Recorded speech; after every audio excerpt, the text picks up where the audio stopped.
Shall I just press go? Yeah, just press go. We're on the podcast, or we're on already, are we? Podcast is working this week. Podcast is on. Positive. We're big in Rwanda. Always big in Rwanda. Look at the size of them, big anywhere these days, never mind. Well, I'm on steroids, so that's my excuse. You're on roids, are you? Yeah. Right, that's a good way to start the show. Yeah. Don't worry, I know I passed these tests, that's what I'm just... Well, I can't say that. Are you ready? Yeah. Hello, good evening and welcome. I'm getting slightly worried now because we had a cast of thousands for the show this evening. 5. 5, yeah. Phil unavailable for selection. He is, by reports, they're going to be back next week. So hopefully Leeds do lose again next weekend against Wakefield. Phil will be back next week. The legend's ill. Now, rumours has it, right? I got messages yesterday reporting sightings of the legend in the corporate facilities at Bradford. Now, I don't know whether this is true or not. We can only surmise. He has been in the company of Mr. Wood before, and he's eating his own body weight in whatever, and he's ill, apparently. So there you go. Richard's here. He's braved it. Yeah. He's on steroids, so don't get too close to him. We might fail a drugs test. John Davison, are you well? Very well, thank you. Very good. You saw a bit of rugby league history yesterday, didn't you? Yeah, Golden Point. How good is it? Yeah, there's still very people good. slagging it off, even though it was a very exciting end, and everyone Did Wigan get a touch of the ball or not? touch of the ball on in extra time? I got a message saying they didn't.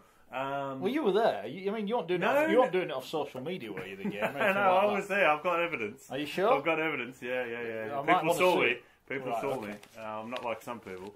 No. Yes, they didn't get a touch of the ball because they gave away a penalty, which advanced. Schoolboy error. Exactly, yeah, which Adrian Lim wasn't too happy about. And quite funnily, Hull FC had their train for Golden Point, and Marc Sneyd had missed in training, but scored the one that mattered. I mean, look, for all his detractors, Mr. Sneyd, he is probably the man you would want, isn't he, in that situation? The Iceman. The Iceman. That's why the legend's not here, because he just didn't want to hear questions about Marc Sneyd. We are live on Facebook. We're live on YouTube. Correct. We're live on, we're not live on the podcast, but we will be on the podcast. Thanks to everyone that sent in all their pictures last week of them having the podcast downloaded on their thing or subscribing. You've picked a winner, haven't you? Yes. We gave away. What was it? We gave away the ball. Yeah. Now we've got a signed Leeds Rhinos ball. Yeah. Which, granted, Let's be fair. you know, I'm sure half the listeners will want us to pop it. Won't they? Throw it out of the window. so you can either have that or a year subscription to Forty20 magazine. It's gone in the bin. You can have the magazine. Congratulations, Phil Marsden. Phil Marsden? I will try and message you or email us tv.4020@gmail.com because we've got to afford a proper email address. And we will be in touch and get a prize to you some way or another. And we still are, basically, as I explained on Twitter last week, we have to get to 1,000 subscribers, otherwise we can't have adverts on YouTube. Right, okay. And we'd like to make some money.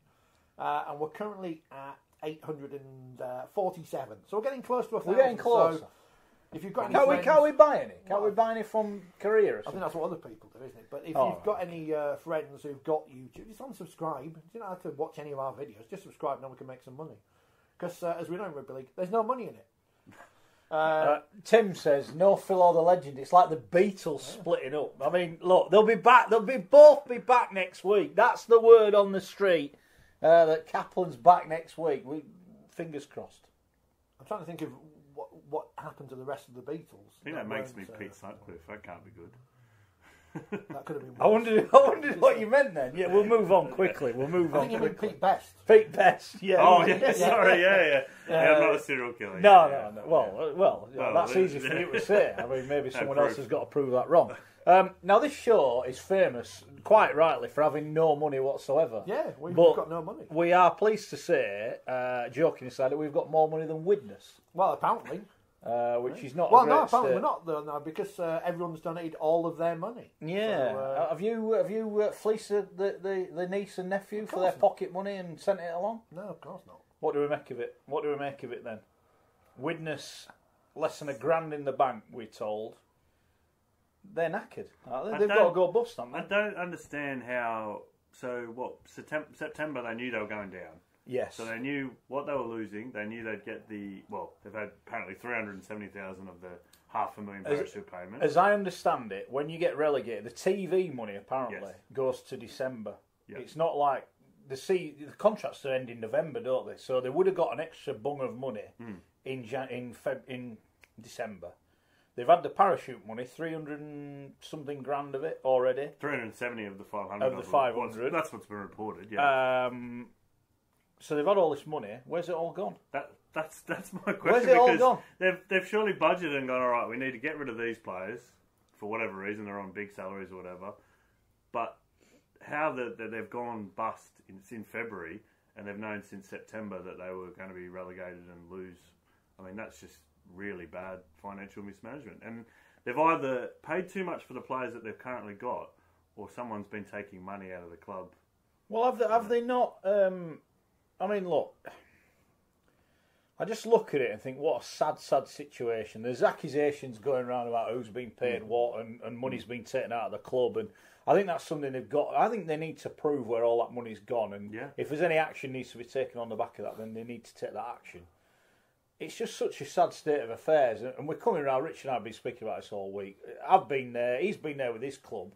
He was lucky that a knight in shining armour came in and paid all the bills and set up the club again and kept them going. I at Bradford was a fan when they raised £500,000 in a week, 10 days. Save the Bulls. To save the Bulls. 24 hours. Where did that money go? It paid off the bank overdraft. That was the spot that was the responsibility of one of the owner and the director, or the chairman and the director. And then they left the club, and the club went bust anyway. Now, what I will say about Widnes is this money's been ring fenced, hasn't it? And we've had a lot of talk, people getting in touch with us on this on Twitter, saying, "Oh no, we're not just giving our money. We're not giving our money." This is, as I said, I've been doing a bit of ringing around this afternoon about this, right? The club debt is estimated. I don't think they've finalised it yet. 800 grand. So unless someone comes in with 800 grand to pay that, and then the money on top to run the club, because bearing in mind your season ticket money's all gone, and all your shirt money, all those people that bought shirts, that's all gone. So all your big money's gone. So you're going to need, I don't know, what's the wage bill must be still £1 million or something. What I saw reported, the wage bill was 130 grand a month. Right, so you've got that's crazy. Well, that's Super League money, is it? Pretty much. But really. they're not in Super League. Sure, yeah, but I get that. Yeah, so it's 1.2 million. That's very safe. 1.2 million plus the running costs, the rent on the stadium, which I understand is 10 grand a month. So that's going to need paying. And 800 grand on. So you're in for 2 million to have a team on minus 12 points in the Championship. I reckon Widnes should just say, we're going to go bust. We're going to do what the Bulls did. Yep. We're not going to pay anyone back. Now that's poor for the people that are going to get paid back, and it's sad that they're not going to get paid back. But that's what's going to happen. So the fans that are raising this money, what are they then going to do with their money? Are they going to put it into a new venture and demand a seat on the board? Or part of the club? Do they want to become a shareholder? Losing an issue there. So, is it? It's quite funny that fall down. Cass issue is going to land on Rich's head. Yes. Hold on, we need to sign a disclaimer. This is a I cannot get injured at work disclaimer. No. What do we make of it? I've just got it. Having seen what I saw at Bradford, right, and a question I asked, because I think my dad may well have donated to the thing, and I went, "What are you donating for? What are you doing by putting this money into the club?" Well, I'm helping the club, but it won't help in the club. You'd argue if the Bulls had gone bust that first time, they'd be in Super League now. I think they'd be in Super League now. So what do Widnes do? They've got to bite the bullet and go bust, I think. This is great what the fans are doing, but it isn't going to help the club unless they pay the debt off. Yeah. And I don't think they can afford to do that. And surely they should have to start from League One, on the bottom, if it's a new club. If they wind it up, but is that going to happen? Are the RFL going to say, well, there's only 11 teams in the Championship? I don't think, or 13 teams in the Championship, which is what they'd have to do. Would they kick them out? Can they do that? I don't think they can they? They've set a precedent here with the Bulls, haven't they? They've set a precedent where they let them go bust, legalities and everything. You know, are the council going to write off the 300-400 grand that they're owed?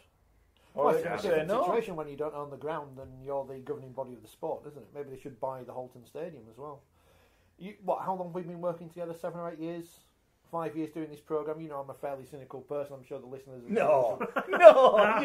Hashtag positive rugby league. Over the years. These drugs are not working, Rich, no, they're not. As you say, I've seen my club go through 2 or 3 administrations. I don't think that's correct, actually. Michael Carter. No, there was one year. No, there was 1 year ago. Yeah, 2001. All right, so you're in a in CVA you're in or it whatever. for the long haul. We ran out of money anyway, and there was a great. I found an article from the Wakefield Express online at the weekend and quoted select highlights from it. This is from our great season where we got points deducted for breaking the salary cap in a year in which we didn't pay any players. That's Bernie Madoff style. That's unbelievable. Yeah. That's talent. I actually like that. Yeah, the audacity of it. Yeah, that's talent. We didn't pay £350,000 to finish the Celebrity Squares flats that are still there 20 years on, but the less said about that, the better.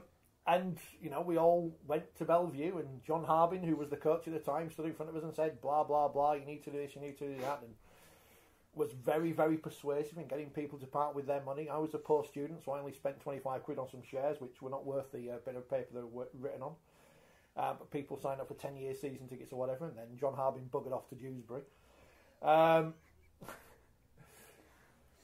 Nothing changed, and the club again went through another. And then we had the great era where we had utter nonsense sold to people by double glazing salesmen and their lackeys. And my worry about this is at Widnes, the people who have been responsible for this, and it's fairly obvious to work out who they are without naming them, will get away scot-free. But we go back to Bradford. We go back to the fact that on TV, 24 Hours to Save the Bulls, basically Sky TV's presentation at the time saying, we've got to dig deep and save the Bulls, the iconic brand, whatever, and the rest of the rugby league media was complicit, or some of, I should say. And we're in the same position again. If Bradford Bulls had gone out of business within 24 hours, would there still have been a rugby league team in Bradford set up to take over? Yeah, it would have been Phoenix from the Flames. If Widnes Vikings failed to exist at the end of this week, will there be another Widnes Rugby League club set up? Yes. To take over? Yeah. So stop guilt-tripping people into throwing money that they may not have. This is the thing that I find distasteful more than anything. What about the guy that's just given him 10 grand? The guy's giving him 10 grand. That might be his life saving. He might be a millionaire for all we know, but bloody hell. Is he getting a seat on the... I want to play on the wing for 10 grand. The thing I find most distasteful, I said this yesterday, is an extreme example, but rugby league fans, we generally know, people, working class, whatever, in the era we live, probably haven't got loads of disposable income. Fair point.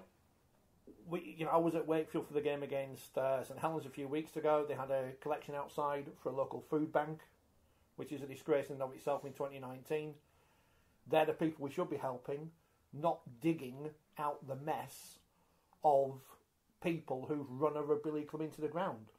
It's your money to do with whatever you want. I'm not saying you shouldn't give money or not, but I think in an era where our sport works so closely with food banks and local hospices and cancer charities and this and that and the other, I find it extremely distasteful that members of...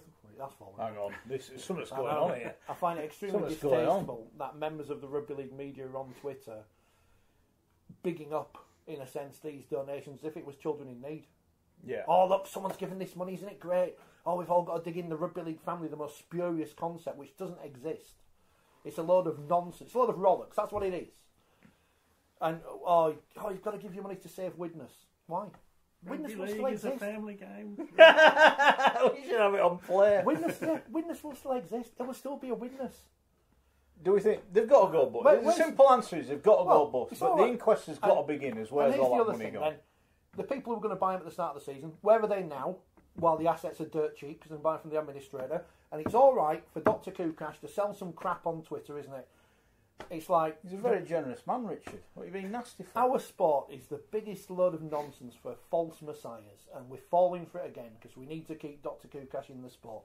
He's had plenty of opportunities to do that. Could have bought Widnes, could have bought the Bulls, could have done better at Salford, or he set up a new team in Liverpool. It's all crap, and I'm sick of the people who write on Twitter, write in the papers with vested interests, trying to get people who've got better things to spend their money on than propping up a failing rugby league club and not actually put the people who are to blame for this under the sword when they had the chance to. Well, people have been tweeting me saying, well, why aren't you investigating this? Why aren't you should be investigating this? And you think, well, Everyone's been paid. No one's come out and said we're owed money by the club. You know, no players have not been paid, whatever else. So it's very hard. You can't just go digging. Oh, excuse me, have you paid all your bills? You get a polite, what's it got to do with you, wouldn't you? So I don't think there's anything we can do. I think what we need to do now is make sure that we do ask questions and questions are answered. They need to come up. They need to find out where that money's gone, and I think that's the big one, isn't it? You know what I mean? There's no justification where all this money's gone. It's not like they've got a top of the league team and they've just sheerly overspent. The team was no good, was it? Well, it wasn't. That's the point, you know. And it goes back now. And we mentioned it. How many times we mentioned it? When Kevin Brown got sold, why did they not replace him? Well, where did that money go? You know, adding to that money they've had off the RFL, they got a transfer fee for Danny Walker. Where's that money gone? Where has all the money gone? It's like, what the hell? Where's it gone? I'm sure Anthony Gelling can't be on 300 grand a season. So well, exactly. Yeah. So it's like, you know, and then people are going on about the salary cap, and I want to talk about this a little bit later on at the other end of the spectrum, but the salary cap was brought in to try and help police the finances of clubs. Yeah. It's another example, like Bradford, John. It doesn't work in that respect. And now they can say, well, it's up to the clubs where they spend the money. I get that. But if this salary cap is supposed to be live, you must know you haven't got any money. What's happening? That's what doesn't sit right with me. I think the big thing for me is you go back to, was it 2012, James Rule at Hull FC, or before that, you know, banned from the game for a drugs cover-up. He's allowed back into the sport, you know, I think before the ban had finished, and he's running Widnes. And last year he's out there saying there's no debts, we're debt-free, things are rosy. Yeah. And where's the accountability? I mean, what can you do other than ban it? And I got hammered because I called out Derek Beaumont last season and said if he don't pay those contracts, he'll be banned from the game. Yeah. Because I think this is a completely separate issue. Derek Beaumont had the means to pay. Yes. But chose not to. Yeah. And people say, well, the club didn't have the means to pay. The club wouldn't have signed the players if Derek hadn't have underwritten the contract. We know that.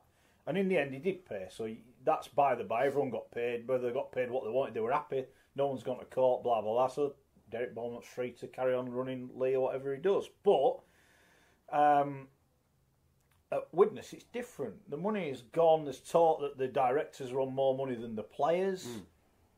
How can that be right? You know, so as I said, I'm watching Conrad Oral on I think I've got a new man crush on him, by the way. The hair, isn't it? For apparently what you could have had him for, you're paying for James Rule. How the hell does that work? I guess if we'd have been if figures are reported to be correct, if your chief executive brings in money and success and better players and so on, then he's worth the money, isn't he? It's value for money. Yeah. You know, I saw. You know, Martin, if I was getting abused from idiots on Twitter this week, and why has he not offered to sell all his Widnes memorabilia and all his life savings? You can't blame the players at Widnes for not being good enough to stay in Super League if they're not. You can only be as good as you can be, can't you, as a player? Or whatever job you do. I can only be as good as I am. I can't be as good as, I don't know, Adrian Durham or Mark Chapman, because I'm not as good as them. So you get me on here, because I'm free. Widnes got the players they could get because those were, or the players that signed for Widnes are only as good as they can be. The people who signed them are the ones at fault. There's no point in blaming the players for Widnes being no good last year. Who appointed the coaches? Who signed all the players? It's a sad state of affairs, isn't it? Yeah, well, I mean, to go bust in 4 or 5 months after relegation, you could understand it if it was relegation, that was it. But the mismanagement in that period is it's frightening. It is. It's frightening how much money they've had, and they've still gone bust. And they've decided to stay full time, and they've obviously banked on getting back into Super League because they haven't thought, okay. But is it the old, as James Rule just been stood there with his fingers in his ears going, no, everything's all right, we'll be all right. Do you remember some money? Do you remember the fantastic social media videos during the middle eights? Yeah. You know, as they were losing, and after every game, he would come out and he'd address the fans. You know, we need the support of the club, blah blah blah. Slated every video because it was just. To be fair to Widnes fans, they've wanted him out for a long time, and I think if they'd known the true extent of the money we're taking out of the club, I dread to think what would have happened. But I think something far more serious would have happened if they'd have known what we were doing. And I think, and we're not condoning death no, threats we're or anything not. like that, But I think had they known the extent of what he was taking out of the club, I think those crowds would have plummeted until he went, and that might have been the way to get him out. But they already were going down last year. Well, they were, they were aware. They were. But was it 2006 or 2007 where Widnes and Cass played in the National League One Grand Final, and that was a gamble, was it? Yeah, both teams gambled on going up. They did, and you could easily argue it might have gone the other way if it had been the other team. And we've seen that happen a couple of times. Teams have gone pop because they haven't won the big game. If they'd have had a Conrad Hurrell and a Marc Sneyd and a Willie Mace, whatever high-paid player, and you'd have gone out and spent the money, you can get. I think that's what's hurting people here. That where has that money gone? Because you look at that squad, they've got an incredible academy system, loads of young kids coming out of it, so they're all on peanuts. They're all on peanuts. So where's the money going? And this week's the test, isn't it? Because we know the Vultures will. Yeah, but I don't know. I don't think they will. Rich, I don't think they will. Why are you going to buy? Why, as an owner, are you going to go, I'll go buy a player off you? You're going to wait. No, you're going to wait until it all. You've got to wait. Yeah, you've got to wait for him to go pop, and then you get who you want. You get who you want. But then also is, and I know there'll be exemptions, I presume, to keep the players in the game. But we're seeing players like Chris Clarkson and James Donaldson struggling to get teams, and they have, through their own hard work, gone out and got a team. Fair play to them, but some of these players might just slip through the cracks, and that's them done, isn't it?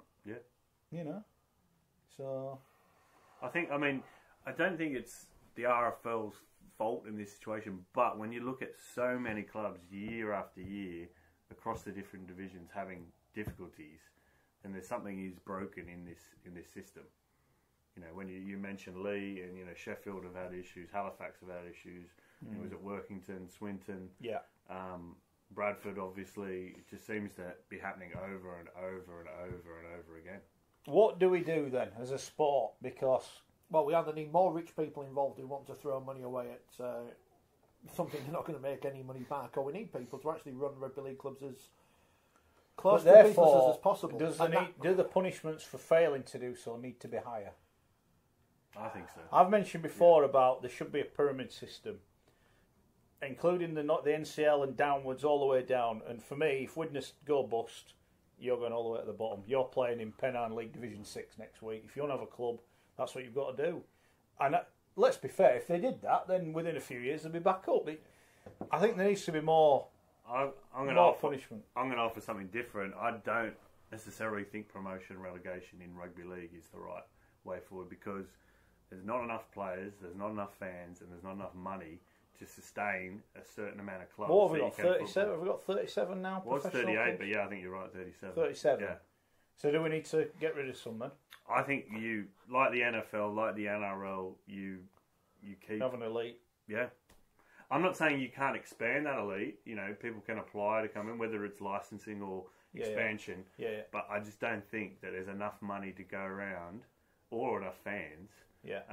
Across all those divisions. I mean, you could look at the NRL and say there's certain teams that would have been relegated and probably gone bust, but the fact that they have been sustained by large TV contracts has actually helped them over the decades. You look at Cronulla, who were always being pushed to move to Perth or whatever, because there is too many teams in Sydney. They won the grand final in 2015, 2016. Their first grand final in 50 years, and they're actually on a good footing now as a club. They've got real estate and that sort of thing. But under that system, they'd probably be in the third division or whatever. So okay, fair enough. We want promotion, but we don't want relegation. That's what we want. David, 37. There'll be 36 in the league and one team on the outside. It was that Argentinian league where they stuck all the teams in one division for 1 year just for the hell of it, because they're mad. We need some better sellotape. That's going to hit you in the head. Yeah, well, it'd be funny. It's all right.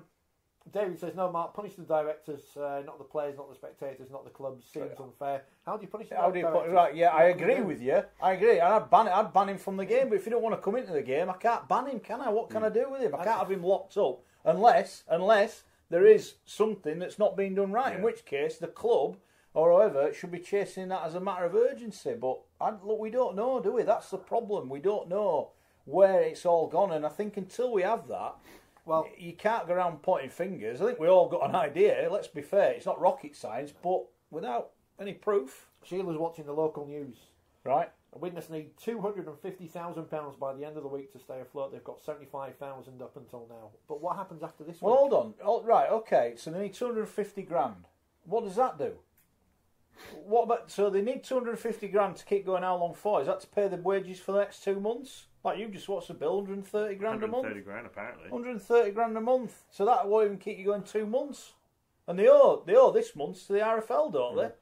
So if you pay that back, you're knackered. You've got a month's money, and you still owe 800 grand out. So it's like, when does it stop? When does it stop? And we look, I've been in time when you struggled in life, and it's not easy when you're not earning a lot of money. It's bloody hard, and you struggle, and it takes something pretty out of the ordinary to get you out of that cycle. And I think once you're in that cycle, and we see it in life every day, you talk about people using food banks in today's world, really in the country we live in, is nothing short of a disgrace. But it happens because people get into that and they can't get out of it. And I think that's what you're just delaying the inevitable. As I said, as a Bradford fan, if Bradford had gone bust that day, gone sod it, we'll keep the $500,000, we'll buy the club, we'll set his own club up the day after. Bradford have been super. Because you know what happens? Once you've sold your medals and your shirts and, as Brian Clough says, your pots and pans, you don't have them to sell again. Yeah. That's gone. Martin Affire's shirt or whatever. They don't exist anymore. That's it. Yeah. You can't keep going back to the same people, which is what you're going to do, asking for more money, because it won't be there without giving something back. And the problem with professional sport is, and it's not just rugby league, because you look at football, Notts County today in the news, for similar position, Bolton Wanderers for years. And for people that say having a rich owner's the answer, the guy who owned Bolton has put in 180 million quid of his own money. 180 million quid, and they've still gone bust. You've got to run your club properly. It doesn't matter how much money you've got. It's madness. People think money, get a rich sugar daddy. It's been a rich sugar daddy at Salford. Look where they are right now. Been one at Leeds. Look where they are right now. It's all about business. It is all about business, right?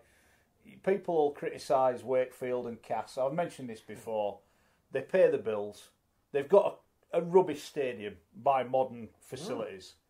I know where I'd rather go watch rugby. I'd rather go to Cass or Bellevue and watch it and enjoy it and take in the atmosphere and know that at the end of the month they're going to pay the bills every month. Having a shiny new stadium and all this is not the answer. You've got to run your club properly, and at the minute there's too many getting away with not running it. The problem is, John is right with saying that we probably do need to have an elite and ring fence them or whatever, and maybe put people in the future. Well, but we can't do it. We can't do it because there's not the will of the people. Well, the will of the people. I don't think there's leadership at the top to enforce it. I don't think someone has got the balls to go. And it would be, you would have to have some colossal cojones to. Here's to one. do it, but... I'm going to mention it. What was the guy last week? Ken Jones, was it? Who supported the Manchester bid? Yes. Recommended to the RFL. The Rangers, yep.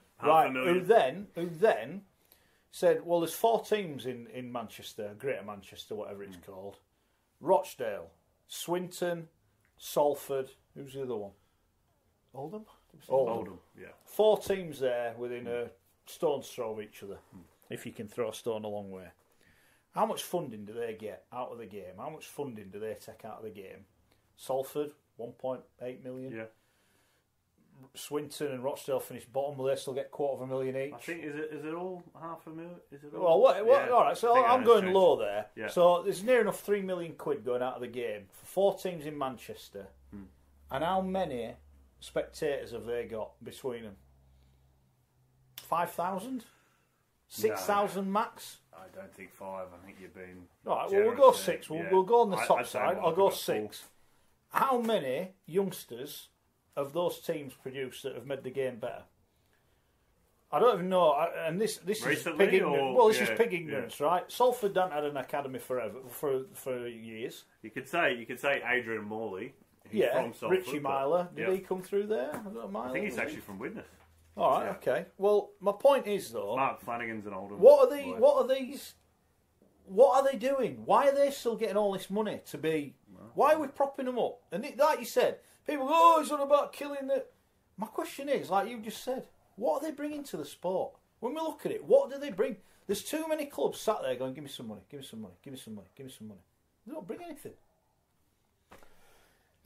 I've mentioned this example before, and it's the irony is, of course, that there used to be a rugby union club in Wakefield who played just outside the city centre, who were bought out by the Bradford Bulls. When everyone thought having a rugby union club as part of your thing would be good, because Wigan got Orrell, didn't they? Yeah. And now they own Orrell's training ground, so that's good for them. Yeah. Leeds have Leeds Type Stroke Carnegie, whatever they're called this week, and they're existing. Apparently people go watch them. It's on local radio and everything. And Bradford bought Wakefield, which was a good thing for Bradford because they got a couple of players to play in the Middlesex Sevens and won it, so that was good. But then when they realised there was no money in rugby union in Wakefield, they pulled out their funding and there was no money for rugby union in Wakefield, so the team disappeared.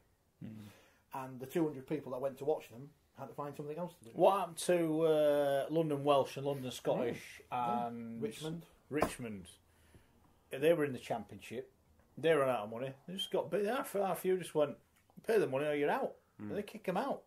I think we need to start doing that. I really do. I think this is I'm with you. Someone at the top of the game needs to say, look, no more now. This is it. I think you're in trouble. You're not getting any more money because we, as a sport, we don't get anything out of it. We're the best will in the world. We're not getting anything out of it, are we? I'm not, against Club A or Club B, but as I would say, an outsider, we're sort of strangled by history sometimes. Yeah. You've got to evolve. If you don't evolve, then you will die out as a sport. And you look at ratings, participation, attendances, we are shrinking year on year. So there needs to be change. But yeah, Newcastle and Coventry were expansion areas, and I can say, M62 Heartlands. No, I'm not bothered, right? You pay your bills or you get out. Or you add something to the game or you get out. And I look at it, Coventry had their Sky Tri money removed, was it? They're bringing new players into the sport all the time. All these uni students that are playing, and now they're starting to move around. That's signing for other clubs. They had an academy. I think there was their Midlands academy that got taken out. And I know, I'm not sure if is it Brad Davis. I did speak to him. So he, went to London. He's at Warrington. Yeah, he's in Super League. Matt Davis. Sorry, and he's got a younger brother at London and another brother at Hull FC. Yeah, and so they're all from generating. Leicester. They're generating. So for me, we need to invest money into areas like that. Yeah. Newcastle. Griffins. It's frustrating. I don't want to see Widnes go bust. No, I don't.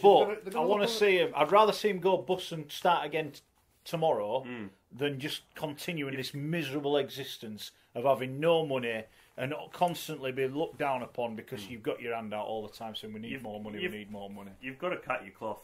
Yeah. Yeah. You mentioned Wakefield. I think that's the perfect example.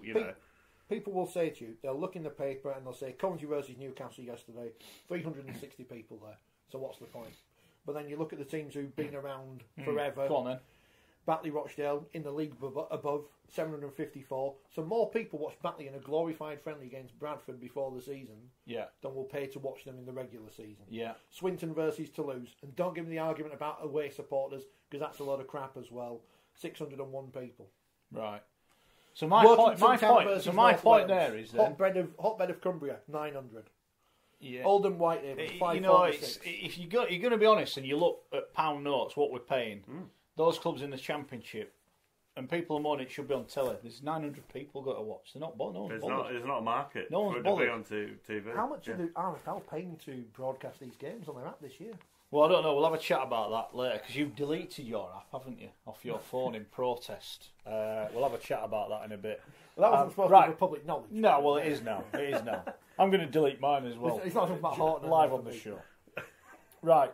People Come on. Loads of social media. I really want to fight through it because there's no point asking for it if we're not going to use it. Tony says, was there any rugby league? Yeah, we're going to talk about that in a bit. Con says, 250 grand is to buy you out of administration, or buy out of administration, I should say. Astounding you don't have the full details as they're out there. I was just going off what someone told me on social media. There's so much information out there about Widnes. I don't know who to trust and who not to trust, because a lot of these, there are some journalists who appear to be just cheerleading for the fundraising. And that might sound harsh, but that's the way it's coming across. So, are they telling me the full story, or are they just trying to get more money into their club? I don't know. And anyway, I think part of it is when you look at, say, James Rule, has a history of lying, and then he's out there saying X, Y, and Z, and people are just swallowing it. It's like, surely it's my understanding that the reason the deal fell through last week was because the person that was putting the money in found out what the extent of the situation was and went, no, I'm not wasting my own money on that. That's what's happened. So if had he told the truth, then it might have been easier. But the fact that, like you said, he has lied because he's been proven to lie. But some journalists have chosen to take those lies and run with them. Well, I think you take a stance and you go with it. I think there's other people that higher up the game that have been hoodwinked by him as well, to be honest. Yeah, but, you know. Can't wait for him to be on the front of a magazine saying James is back. Shell's a Salford fan. I don't care anymore. I'm ill. This is the defence of Salford. Theo Farge, Marc Sneyd, Ryan Lennon, Jake Bibby, Steph Ratchford, Yorba Honor, Jordan Turner, Josh Wood, Adam Walker, Matty G, all in Super League, and 8 of 10 in other leagues. So we do produce players before Academy was finished. And look who did that. Hold on, before the Academy might be French, but before the Academy was finished. Les Diables Rouges, or whatever they're called. Peter says Salford are cutting their cloth accordingly. We do like Salford. They are now. They weren't before. And respect to them. But what about the other teams around? Are they ever? Here's the one. Are they ever going to get in Super League? A serious question. Are they ever going to get in Super League? Unless David Argyle buys them and they find 6,000 fans hiding under the cover. Yeah. It's like Batley a couple of years ago when they made the middle eights. Yeah. And they said, we don't want to be in Super League. Yeah.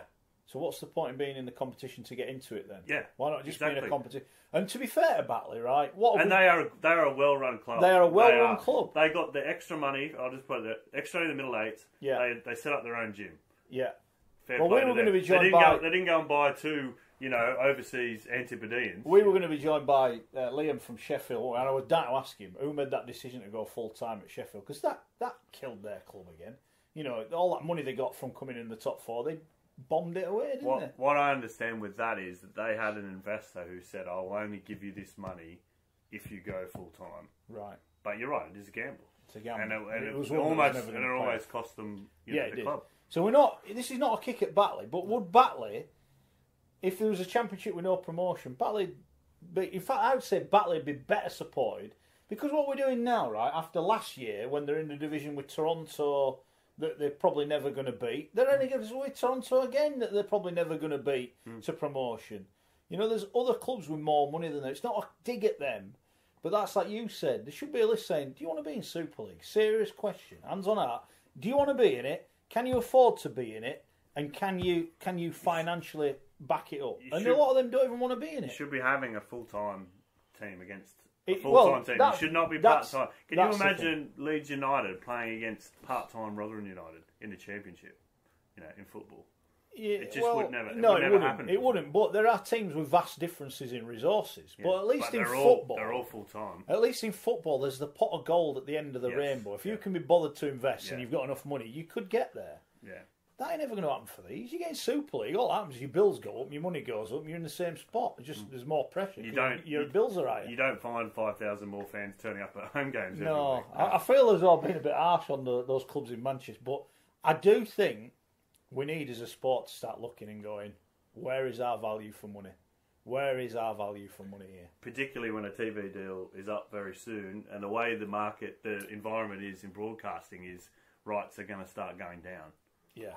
Well, how much do you reckon ITV have paid for the fag end of the Spanish football rights? Well, ITV Digital nearly bust every football league club in the world about, 10 years ago, 15 years ago? Mo June says, at the end of the day, it doesn't matter who your benefactor is, you still need supporters through the gates. Glynn says, talking rubbish, take away promotion, that's how to kill the game.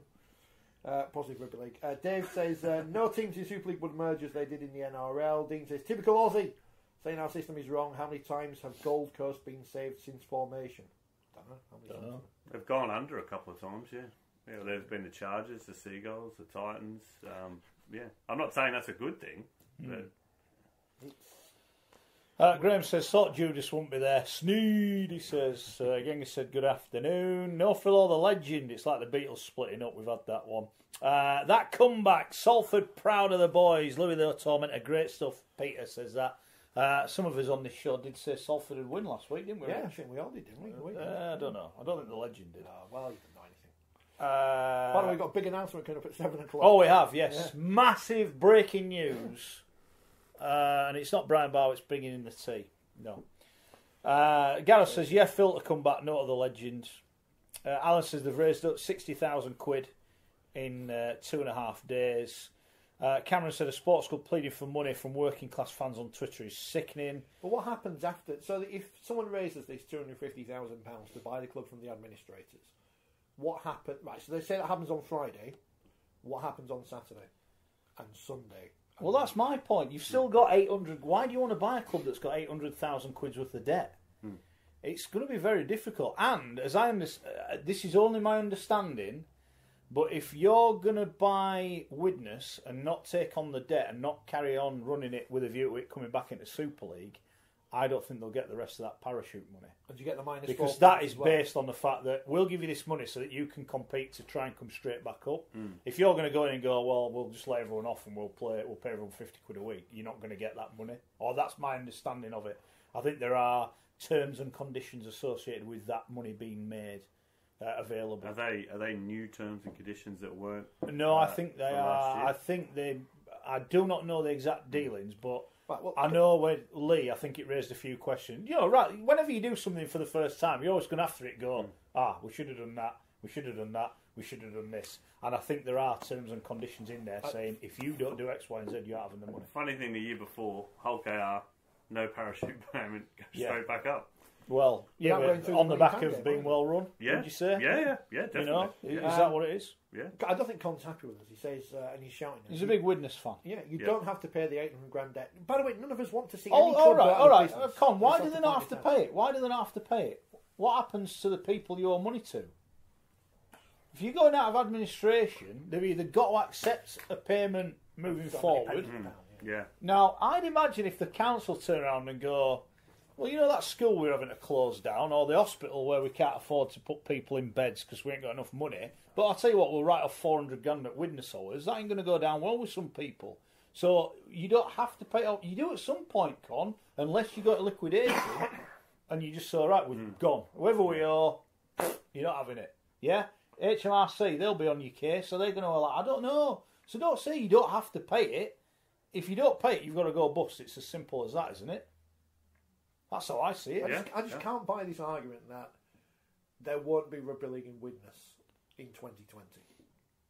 I don't know what will happen the rest of this year because it makes a complete mess of A, the fixtures, B, summer bash. It's all about Blackpool. It's all about Blackpool. It's all about Blackpool.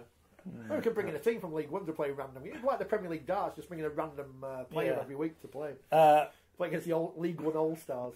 Martin says it's pretty tragic after kids are giving their pocket money after the appeal at Odsal and what followed. They're not having a penny off of me. Peter's donated a £5, not so much, but it's there. Alan's, I think, a big Widnes fan, so this situation has been coming in the last 18 months. Dave said, where's Schofield? He's in hiding because Marc Sneyd is a history maker, the first golden point ever in the UK. Roy said, good evening. Rob says, is Phil returning? Please explain it. He will, all being well, Rob, be back next week. That's the rumour. Yeah. If we can bust him out of jail. Special measures. Yeah, he's in special measures, so we're trying to bust him out. But we'll see. Well, where was everyone anyway throwing money at Keithley at the end of last season and getting upset on social media? So Keithley don't have enough friends in the media, obviously. Sandy says they can let Toronto in for free into the Challenge Cup. Always thinking Sandy. Could do. Who, as I pointed out on Twitter, has been on Sky more this year than Huddersfield Giants. So. Yeah. Alan said all Widnes fans have been calling for Rule to be booted out. He made a statement last May saying the club was financially sound. Legend is sulking because Leeds lost or sick before FC won. We'll see. And Graham says something rude at Saints. They're a little bit unlucky. Mark said, any truth? Gelling got a cast. Not heard anything yet. Have they got a quota space free? I don't think they do. No, because they let Jai go to get in Matautia, didn't they? Is that right? Yes. So I don't think. Well, they let QLT go. But to get yes, the sound it was Q. Yeah, QE2. So why did Jai get released? He got released for something similar. And they obviously brought Rankin in, who takes up another one. Yeah, there you go. No, they let Jai go to get him in, and then it went end of the season, didn't he? And they will be exempt as well, by the way. Obviously, you will be allowed to sign their own.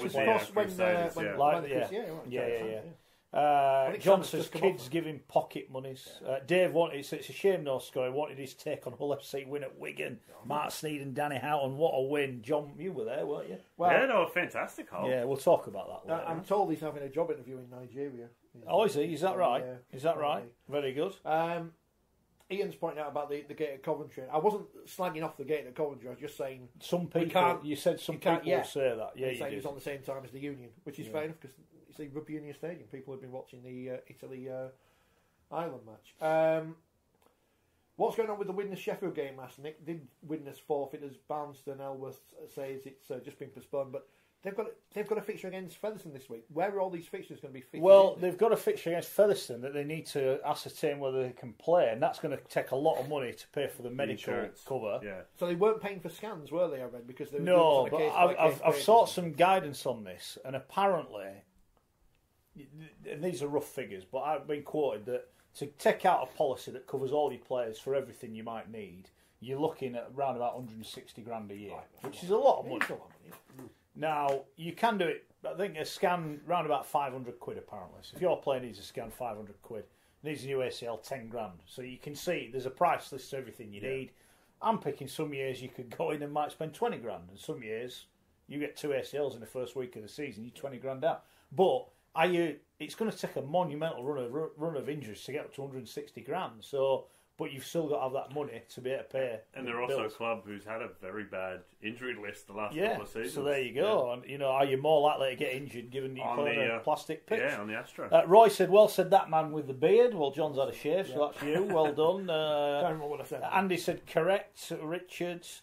Toby said, "In addition, the fans need a position on the board. Credit to everyone for working hard, though, especially those who haven't been paid." Look, our thoughts are with the people at the club. It's bloody. Rich and I work for a company that have gone bust. You work for a company that didn't pay you, but it's not easy, is it? It's not easy when you've got a wife and kids at home that you need to look after. It's not easy. We know that. We've said before, haven't we, when there was all that fuss a couple of years ago about the £1 million game and players coming out and saying livelihoods are on the line, and we said the players will all get jobs if they're good enough. The people behind the scenes who actually rely on doing the stuff that keeps the club going, they're the ones we should all be feeling sorry for. And I don't know. Do they come under the Rugby League cares policy? I don't know. Because they're just kit men or team. And I worked at covered Bolton. When Bolton got relegated from the Premier League, they made all the stewards pay. They used to get a cup of tea. They used to get a cup of tea during the game, and they were made to pay 50 pence for their cup of tea. It stopped being free. You had to pay 50p. They were paying a player £37,000 a week. And they're charging stewards 50p. They were doing it for bugger all. 50p. Where's Gordon Taylor leading the stewards? That's it's one thing, at least in rugby league, we don't have astronomical wages. Well, why do people think David Argyle will buy Widnes? Surely he's got bigger priorities with the Wolfpack. I think he's already said. Yeah, it's not happening. Why does he need to buy into something to move a club somewhere else when he can just set up a club? Yeah. Although why is Mr. Perez apparently bought Hemel to move them? Well, he hasn't, has he? All right. But can you buy Hemel? Well, does Hemel exist? There's a lot of conjecture about that. Yeah. So has he or hasn't he? Well, I was told he has. Right. And he I've been in touch with him. He hasn't explicitly denied that, but he has denied that he's setting up a club in Hamilton. But as I said, this is quite murky because obviously Hemel are not in League One, but they are playing in the Southern Conference. From what I've been told, there's actually two. With Hemel, there is a professional club and an amateur club.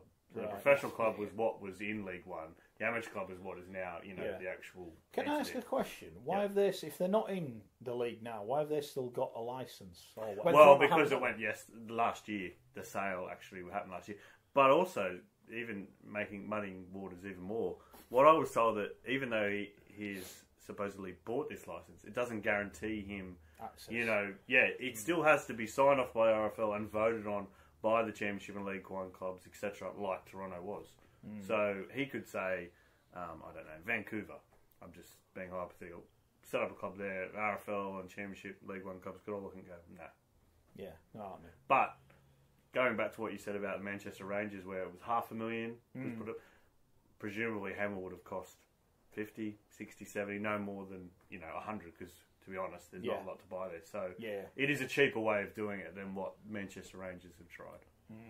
Okay. It's a strange world, isn't it? Rob says even most of the current Super League teams can't afford to be it. That's a point I want to make later on in the show about the salary cap, because let's be fair, Warrington are spending money and they've got a very wealthy backer. It's a high salary cap. They've signed Luther Burrell, who won't count because he's rugby union. Just on that, they've exploited a loophole. They're good on it. Not knocking it. Not knocking it. Not knocking it. There was conjecture on social media about why there wasn't so much media noise about that story.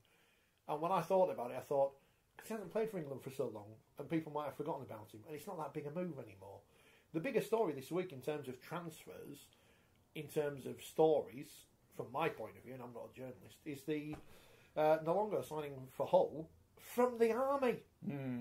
How did he leave the army? How did he play? He played yesterday, didn't he? It was funny. He had a quiet game, and both of the tries, in honest, I could have scored. He just ran on. It was a great cutout pass, one of them. But then towards the second half, you could just see he got taken off with cramp. You could just see he looked buggered. He just because obviously with sevens, you can put one in a line out. You can, sevens is quick, but he's obviously conditioning. It's quick but very short. It's only 7 minutes. So he didn't get a lot. He was solid. He did. He finished. Did he look like he could play? I think he'll get better with time. Yeah, but excellent. It was funny. I think it was, as Lee Radford said, cramp first game. Welcome to Super League. He just looked like. And there was he took a few hits, a few tackles, which I'm sure, in terms of union, you wouldn't be used to that intensity. So, but that's a genuine story. You got someone who's had to ask to leave the army to come and try and play Super League. That's something we should be going. Yeah, this is quite exciting. Yeah, just because the papers didn't get excited about Luther Burrell. My point is, they've got two marquee players. They're allowed to have them. Yeah. They've got this guy. They're allowed to have him. They get dispensations for players that are homegrown that they don't pay full cap for. You've got players that play for England that you get dispensations for. I was told that they, in comparison to other Super League clubs, will end up paying more than £1 million more within the rules. I must stress that they are not breaking the rules, but in the rules of the salary cap, they can spend £1 million more than another team in the competition. So what's the point in the salary cap? I think it makes it more equal. There's always going to be inequality. You're always going to get, particularly say Leeds and Wigan got huge junior academies, junior base. They're always going to be producing more players than say, Salford, Wakefield. Yeah. So you're always going to get inequalities. But you are right. If you've got a richer owner who can then exploit the marquee spots and some of those dispensations, that's what you're going to do. You do see the same thing in the NRL with, say, the Newcastle Knights compared to Brisbane Broncos with a third-party allowance. So you have a sponsor who comes and says, I want Mark Wilson, this is his contract, and I'll throw in $400,000 on the top of that. It's happening, Rich. It's happening. So the bigger the city, the higher the third party. So the salary cap's not perfect by any means, but I think you look at, Hull KR getting the Challenge Cup final, you look at Cass, how they've gone grand final, Challenge Cup final, Hull winning 2 Challenge Cups in the last couple of years. I think the competition's more equal now than it was 5-6 years ago. But it feels to me we're going away from that now. We may be going away from it, because there is this emphasis now on big name players. Robert Nelson's talked about, hasn't he? So, and he has actually publicly said about a third marquee. That was talked about in I think it was January. It's my understanding though that the clubs don't want that. Warrington, that was Warrington that said they want another marquee player. My understanding, and this is going to be interesting because I can't imagine for 1 minute Wigan, who've just got rid of a marquee player and are cutting their cloth accordingly, I can't imagine they want Warrington now being able to have another player. Well, that's the thing. It presumably have to be the majority of the clubs to vote it in.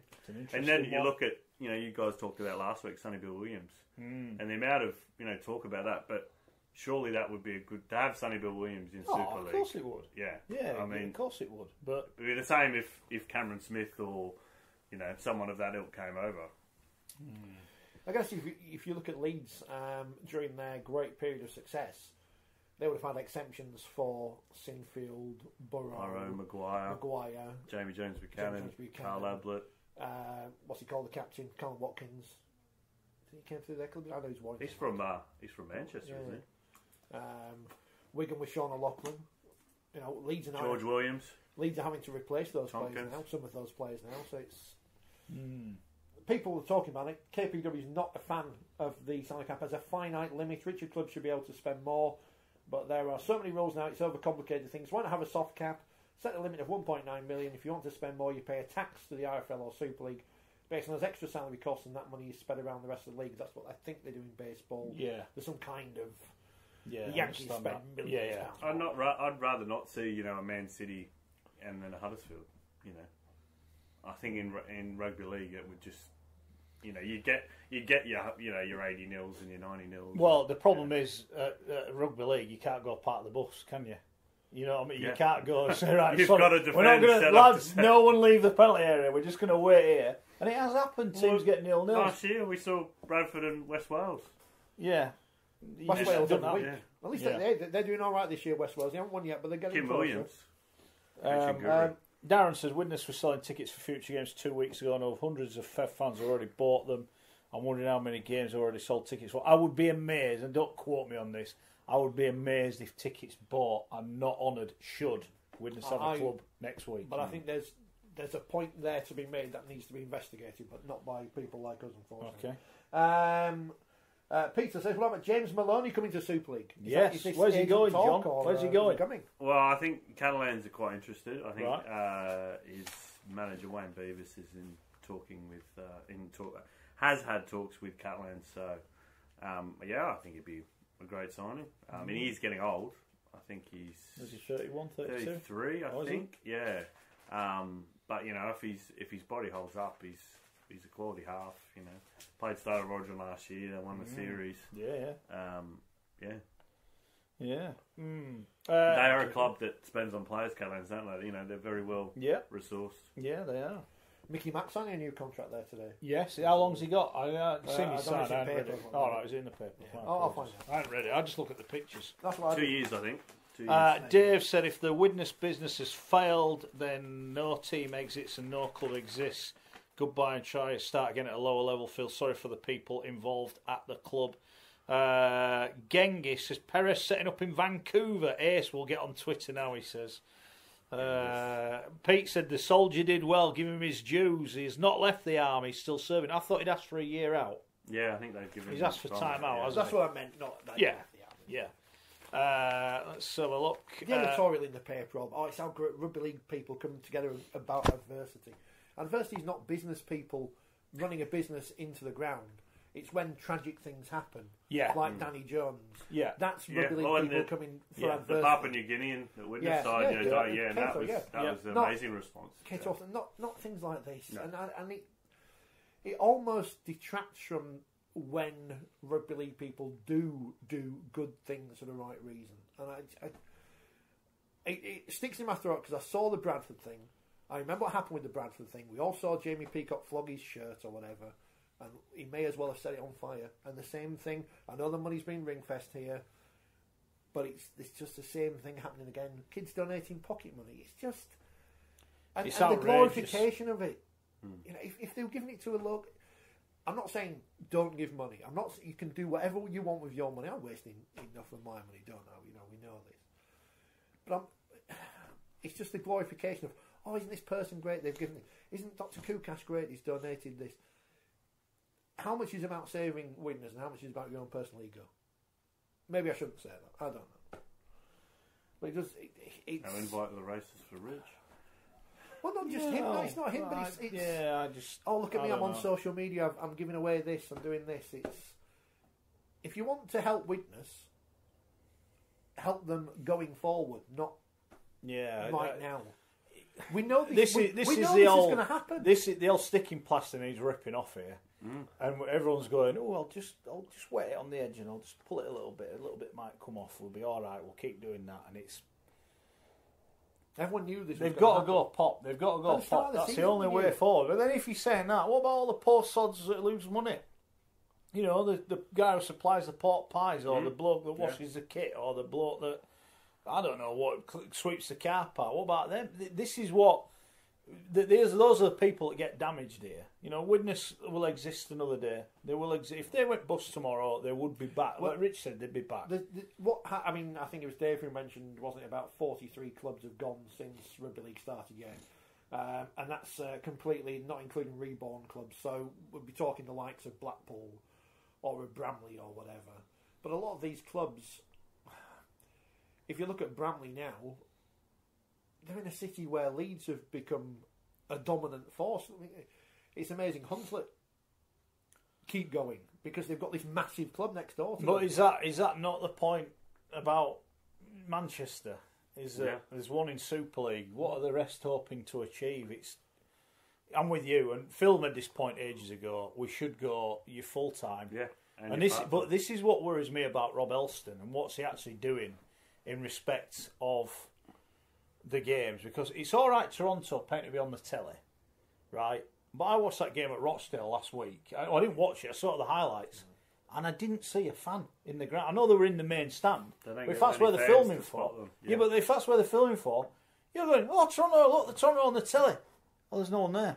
Where are they all? Yeah. Fair enough when they're at home and there's a crowd there and people, they're getting for free, whatever, blah, blah. I'm not bothered, they're there. Yeah. They're there. I couldn't give a damn how much the product. That's Toronto's problem, not mine. It is part of the product, though. You need to see fans. Yeah, you want to see fans. You know, it's like, didn't they, the cup draw, they didn't want to film at certain grounds because it looks empty. They don't want to go there. So why are we... I just think as a Sky exec, you look at that game and go... Well, I know Sky people have said that. Not about Toronto, but they've said that about games, Super League games, where there is no crowd, and they're trying to talk the game up. And you're like, there's 2,000 people here. Yeah, you can't put with the best one in the world, Wakey Catalan on a Thursday is never going to get a big crowd, is it? It's never going to get a big crowd. So why is it on a Thursday night? It looked too bad though on the telly. No, I'm not knocking 4,500. Yeah, I'm not knocking that. No, I know. And the atmosphere was good. It was. It wasn't a classic, because it was an alright game. from the right side, so you couldn't see the... That's my point. Brian Barwick's here. I've got some big news in it. Apologies for getting on. You like to do with... You're on Scully's due. This is the one thing he contributes to this show. William says, what about who bought Stronghold memberships? William, hopefully, as clubs have done in the past, whatever happens, they will honour those. But again, that's money that the new club doesn't have. It's a mess, isn't it? And how many clubs have sold 10-year season tickets in the past? Cheers. Don't work out. No cup of tea for you, Rich. Oh no, Rich says bigger problem is if a new club is set up, how do you approach the local business community for sponsorship or a float on goods and services when you have a history of not paying suppliers? Which is true. And Andy and Sue are accusing Wakefield of having loads of people in for free at the weekend. They did have a lot of people... I don't know how many they had, but they had an offer on for people who were members of the emergency services or the police or nurses or whatever to get in free or cheap or whatever. I can't remember exactly what it was. Because guess what? The game against Catalans, there's not going to be many away supporters, especially on a Thursday night. So do what you can to get a crowd in. Yeah. I went to the ice hockey on Wednesday in Sheffield. It was a £5 for a ticket. And they got gubbed. And they got gubbed 6-1. Yeah. Do you support any teams that win? Coventry. Dumbarton, two in a row. Dumbarton, ever since the player I sponsored left the club. Can I do my bit of business? Yes. Hold on. We need to mark this on the podcast. If you're on your bike or you're driving a car, be careful. Breaking news. It's all happening.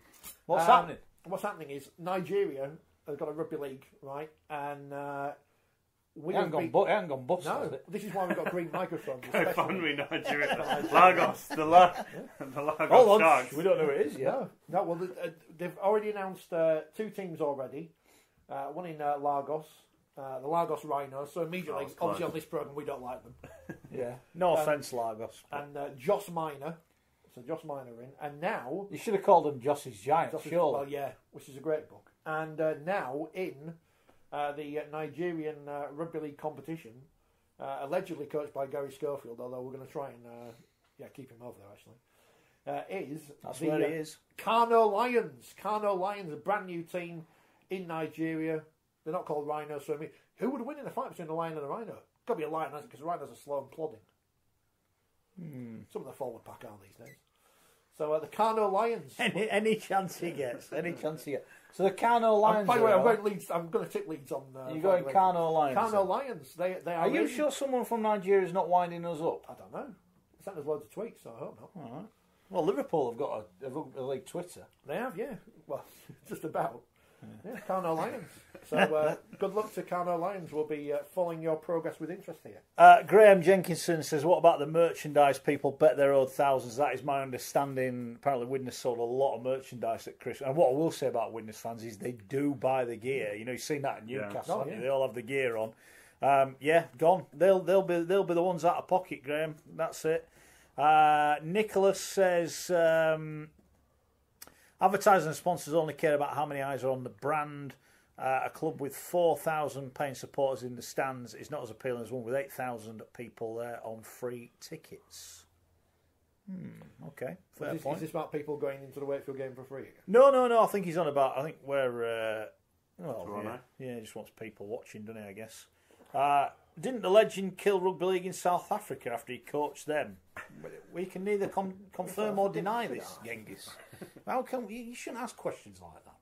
Has everyone, by the way, watching and listening on Facebook, Twitter, and on YouTube subscribed? Please subscribe. I've got loads of you watching. Yeah, it's free. But share it. It's free. It's magic. It's free. It's like the internet. You know, this show goes, 70-odd billion people in the world? Yeah. 70-odd billion people watch this show, Kim Jong-un, even Donald Trump at their summit, they're going to break off. That's 140 billion eyeballs, because, most people have got two. Yeah, exactly. There you go, you see. Everyone's watching. Oh, apparently, we're talking about people signing for Leeds now.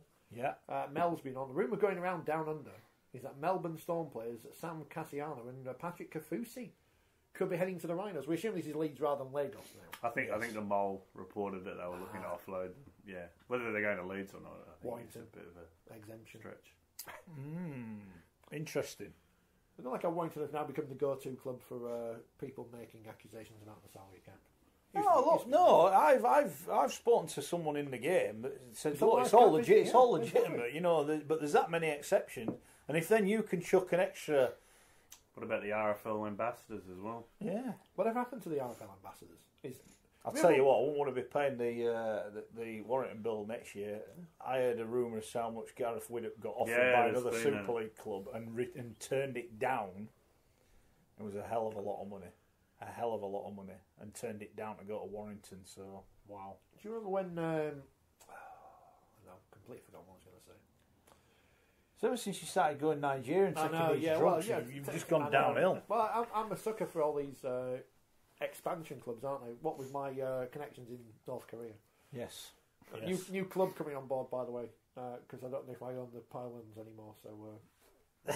Lewis said, is someone's phone vibrating through the microphone? Is that yours, John? No. Mine don't vibrate, so it's mine. No. Shouldn't be. Apologies if so. Yeah. Dave said, filling a stadium by any means has got to be the aim, get people off their backsides. Not easy. Well, no, I know people want to talk about ticket prices, don't they? And yes. We're in a... Like I said, I went to the ice hockey last week because it cost £5. Yeah. Now, would you have got the ice hockey and you took all your family in fairness? Yeah, 3 kids. So it was a family outing. Yeah. But you wouldn't have gone. Now, I'm picking when you were there, you had a couple of cans of pop. Yeah, whatever and the pop's expensive there. Yeah. Do you have any sweets? Yeah, I'll snuck them in though, so that was all right. Good thinking. Programme. Raffle tickets. Yeah. No one buys programmes anymore. What are you You bought a foam hand. Yeah. You didn't. Yeah, we got one of the places. You nicked what? No, we got one of the places threw a puck at us. So we asked for a puck. You got a puck? Yeah. So I got the kids to make a noise saying, "It's our first game. Can we have a puck, please?" And they took the puck home. That was good. Wow. Because you see that people ask for Ed and Hazard shirts and flog it on eBay. We just got a puck that's worth about 3 pence. So. But yeah, would I have gone and taken niece nephew's wife to Sheffield for a night to watch the ice hockey if it was 20 quid a time or whatever? No, because I can't afford that. £5 a time, yes. So there was that kerfuffle with Bradford, wasn't there? 30 quid for the visit of York. Well, my old man, he ended up going to the game because I think a relative or a mate had bought a ticket and couldn't go, so he ended up going anyway. But it's a lot of money to go watch Championship rugby. I'm not. They are my local team, but I know a lot of families in Bradford want to go watch the Bulls, but they can't afford to go watch it. It is a lot of money. What was the crowd? Yes, I asked on Twitter, but no one told me. 4,782. Oh, so just slightly more than we're at Wakefield, but obviously everyone at Wakefield was in for it. So. Yeah. Exactly. By the way, good win for Featherstone yesterday. In Very the fog. impressive. No one in could the see fog. it. Yeah. Sandy said Canada versus USA are playing in Sheffield in They April. are. How you Yeah, going? I don't know because I think I'm busy, but I saw that. Ian said, did the legend know there were no biscuits tonight? We've got loads of buns. Where are they? Under food. No, wait, the budget, it's not spent on technology. It's Our, spent on buns. Our official cake partner is back this week. She was off last week. But Yeah, we're back. We're back in the game. Oh, Look. wow. We're back in the game. Scoffing them after 8 o'clock. Yeah. Yeah, people do wonder where the budget goes.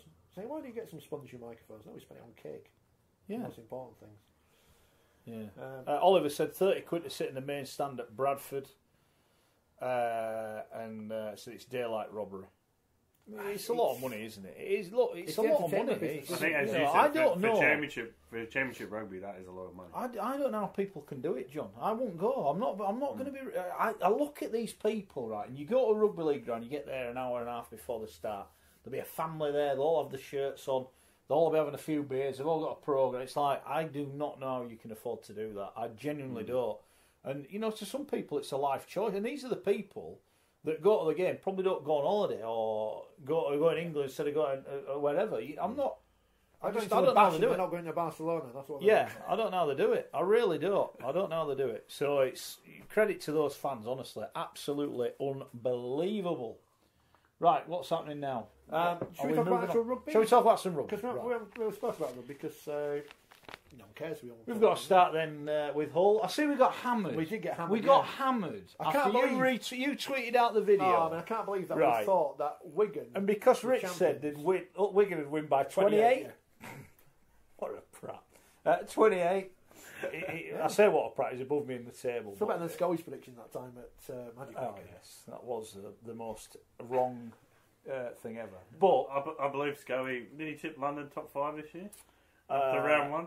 Haven't won a game since? Yes. Yep, Scully. Yeah. So, you were there, Golden Point victory. Fantastic bit of history game. made. Yeah, what was the game like? It was a great game. I think it was Wigan scored first. Hull turned up the play. Their energy and enthusiasm was really good. By the way, Gareth Ellis, what did you? How did he play and what did you make? We had a bit of banter before the game. I said, you right, picked the Oracle Wilson. As soon as he got named in that team, right, Lee Radford had an extra 10% out of every member of his team. Without even, if Ellis had sat on the bench and not come on, he'd have got 10% out of his team. I think it was a masterstroke, and I think he retired too early.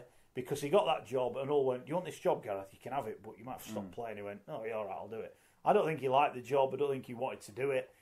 And I think he's realised, and I think he's thought, I might as well be playing here. And he's playing, and I think it's the right decision. Well, we've seen a lot of players and teams, players coming out of retirement to help their This teams is different to Kurt Yeaman, though, isn't it? He's going to play. Surely he's going to carry on playing. I think it was at Carl Foster last year, Jack House at the Hamill. Yeah, but Gareth Ellis...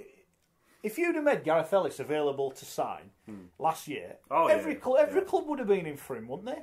There's no one who'd have gone, he's over the hill, mate. Over the hill. They'd have gone, come on. Yeah, when do you want to play? What number do you want to play? I think he is a once-in-a-generation player. And as you said, and he played for 25 minutes. He came off the bench.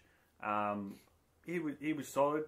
He still got that shutter step. There was one particular, Gabe Hamlin, the young Wigan prop, ran at him and it got absolutely crunched. It was brutal. But it's that leadership and that inspiration that he brings. Yeah. So that is, I guess, the issue for them is who's going to step. Well, when he's not been there. But obviously, and Lee Radford, I asked him about this after the game, and he was just, the other players, it's the words, it's the actions, and they grow another leg with him there. But realistically, long term, how many games does he play? Yeah, but I'm not being rude. Is that? Do you just pick and choose the game? You pick and choose him? You do what they do with O'Loughlin at Wigan, do you? As and when you need him? But I think nearly everyone in that team was very good. Like, Sneyd was very good. Jake Connor was outstanding. Westerman threw the most outrageous dummy. He nearly screwed himself into the floor. He almost broke his shoulder, it was, They, and Wigan, to their credit, came back. Zach Hardacre had the conversion, would have won it. Bit of controversy, did it miss? Or? It looked like it missed to me. Yeah. To be fair, that's what my Wigan supporting friends said. I think Wigan came, they had a real dig, but it would have been very harsh on Hull to lose. I forgot it was Golden Point. When I saw it scored at the end, I thought, it's a draw, it's another one unbeaten. We got hammered for not saying, look, they've won a game, brilliant, it's 1 in 14. You take any win when you've lost 13 games in a row. I almost think it's made more special by the fact that they won it, having thought we've thrown it away. You know, if he kicks a goal at the end, they lose, don't they? But good performance. Pleased for Lee Radford. We know that. But I think Hull fans coming out and giving us stick for saying they were going to lose is a bit rich. I can't believe it. And as I kindly pointed out, we have been right the last 13 weeks. So come on, we'll give you one. You flip that on the other side, though. I mean, I know they've had some very tough games, but Wigan, 1 win from 4, including the World Cup Challenge, and they're 0 points, second from bottom. The one thing is like, there's no Scott Taylor, and Karen said Ellis is replacing Scott with his mysterious 3-match ban. It did look a bit harsh. Who Hull I'm going to bring him to replace Joe Tompkins. Well, his 5-game ban apparently. So what's he done? Question the integrity of a match official. Well, presumably it was the no try, did he knock on. Or did he sign that Rob Hicks petition? Is that what he's done? That is the stupidest thing I've ever seen, that Rob Hicks petition. The T-shirts are coming, by the way. They are. They're on order. But I've been sent a video... Not the Rob Hicks T-shirts, the People Are Idiots T-shirts. From the other side, and Tompkins scored that try. There wasn't a knock on. Okay. So obviously he would have been quite filthy at that. I'm not condoning abusing the match, but the linesman is right there, like literally 3 metres away, and that might have cost them the victory. But so a win for Hull and defeat for Hull KR. Now, Rich, we did say Salford would win. We did. Salford up at the top. 3 wins from 4 for them. They'll be delighted with that, won't they? Absolutely. A couple delighted. more wins and they're safe. No, I'm serious. What do you reckon? London's not going to win 7 or 8 games this season unless a few clubs go bust. Get -12. There might be a point where Wakefield miss out on the top 5 because they didn't win that game at London. You never know what's going to happen, do you? It's a mad world of rugby league. It is. I'm so looking forward to the game on Thursday. Beaten at home. Salford entertained Saints this week. How good was Saints Leeds as an entertaining That was an outstanding game. It was an outstanding game. You were there. I was there, I watched it. What a game. Wow, Saints started off electric first 10 minutes and Leeds came back into it. My man crush on Conrad Hurrell. It's like watching the volcano at Bradford. Unbelievable. Are you going to start blowing kisses as well? You like when he scores the tries, he blows the kisses? Yeah, well, he must have been at me. I thought it was funny at Holbrook after, and I didn't get this on video, but he said, "Oh, what did you think about when Nagama went off? Because he got banged his head in the first minute and went off. Then he's 2 minutes in, and he said, "Oh, you should ask Louis McCarthy Scarsbrook because you don't want to play in the centre against that guy, do you?" But I thought they did well, and then I just thought second half Saints were outstanding. Walmsley and Thompson. They're unstoppable. My worry about Leeds, mate, and I've said this before and I'll say it again, I don't think the pack's big enough. Yeah, I think they played quite well, and it's been improving every week. Ball in hand, they're good. I like them. Their try line defence. I mean, that Luke Thompson try, that was embarrassing. I mean, Ferner would have been blowing. I mean, to get a prop stepping 4 players, and in fairness to him, he's not a prop with a step like Nagama. Yeah. It was embarrassing. You could almost and the week see before, was the week 2 weeks before, Joe Bullock just went through Trent Marin. Ferner's got to be. He'd be disappointed with that. Yeah. The referee, Rob Hicks. I personally thought there were 3 big decisions, and they went against Leeds, but he gave what he saw on the field. Now, the first one, the double movement, everyone's saying. All the experts I've listened to said it was a try. So people are writing a petition about him. He's got it right as far as I can see. Yeah. The Lola here one, if he gives it a try, no one mourns. He thought he was underneath it. He was right there. Said no try. There was no proof to say it was a try. That goes against Leeds. But what, the one with 3 minutes left? Yeah, but he called it play on. Yeah. Robert Hicks said play on, and someone's in his ear gone, it's not on. So that again, so you're signing a petition, Rob Hicks out. Has he actually got any of those decisions wrong, or is it just that they've all gone against Leeds? So it looks, if one had gone each way, would anyone be as bothered? We don't do ref bashing on here, not at all. We don't want to be like football where coaches go on the pitch afterwards and berate a referee. No. Because as soon as we go down that line, that's it. The Lola here one, I thought, 50-50. He thinks he's held him up. He's held him up. I just, that's it, innit? I don't see what the uproar is about it, personally. No. Leeds lost, because they couldn't defend their own line, and they didn't score in the second half. Yeah. That's why they lost. Yeah. And they didn't lose because Rob Hicks gave a try, or did give a no try. People are idiots. And if he's not the best ref in Super League, then he's in the top 2 or 3. Wasn't he great the week before in the World Cup Challenge? I thought he was. I think there was a lot of people moaning that he didn't send off Uriah Hargraves. But those are the people who then say bring back the Biff. So it's, they can't have it both ways, can they? Yeah. Look, he's the best referee. He's one of the best in our game. I watch it for the sport. I'm not bothered. I'm not one of these. Who's the ref? Who's the ref? The thing is that whether he's got a few decisions wrong or not, which is debatable, he's not biased against. He's not sitting at home thinking, I've got Leeds this week, I'm going to really scum them. Yeah. And then I've got them in 2 weeks. He doesn't, until you come out with Rob Hicks' betting account where he's put all his money on bloody St Helens last week, then I'm not interested. Just stop telling me about referee. I don't want it. They make mistakes. Also, if you start an online petition, learn to spell first. Not as big as 4 Leeds players not being able to tackle one player. It was like watching us 3 try to tackle him, wasn't it? It was. It was bad, yeah. You know what? Even I'd say, apology you, John, you probably would have been able to tackle him. Me and Richard have flopped on. No. We'd have flopped on. Maradona in '86. That's what he said, yeah. It was like Maradona. Not the handball one either. There was handball was in there. And Luke Thompson is not Maradona. No, Maradona's a bad No. The other thing with that Saints Leeds game, I was trying to think of something else in that game. I was talking to you at the time, wasn't I, when you were at the game? The worry for Saints this year, perhaps, is their goal kicking. We go back to the semi-final with Cass 2 years ago, and that was the difference between the two sides, and Cass went to Old Trafford and Saints didn't. Last year they had Denny Richardson, who, I know on Sky they said his kicking percentage was only 75% or whatever, but it didn't matter last year because they were the dominant side. So far they haven't been dominant. It will cost them big games. I'm not saying they're no good. It'll cost them big games. There will be a point where they'll need.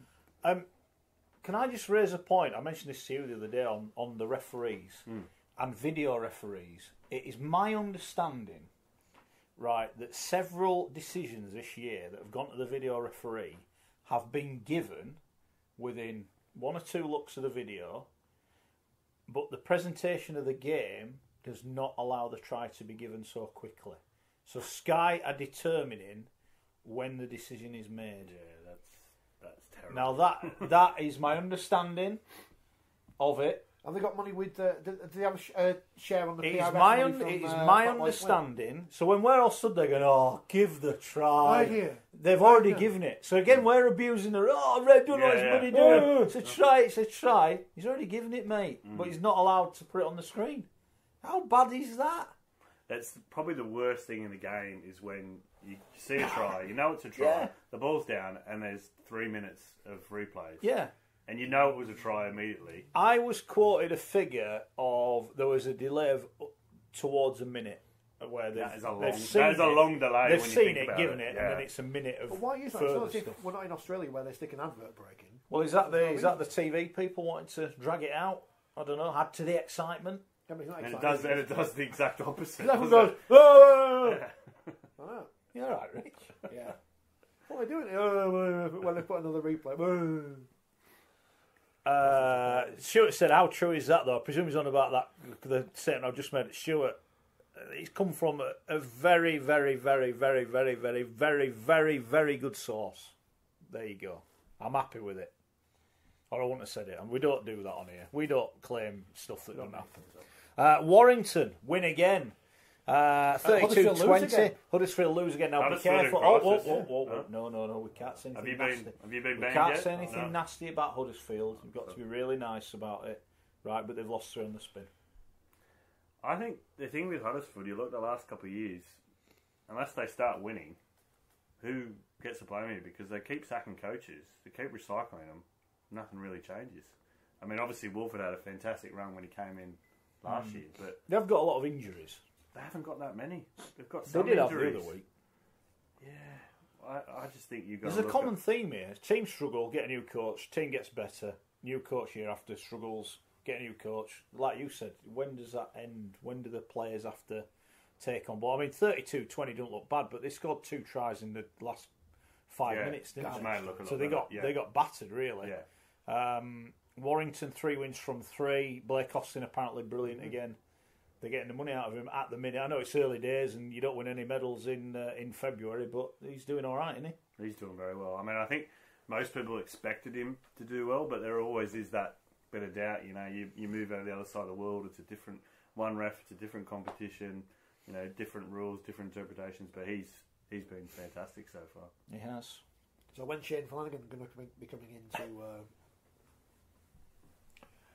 Well, you know, we've got this new rule that bands have got to be held over, don't they? Like Ben Barber. So well, yeah. Exactly. Who? Well, no, we're not going down that route again.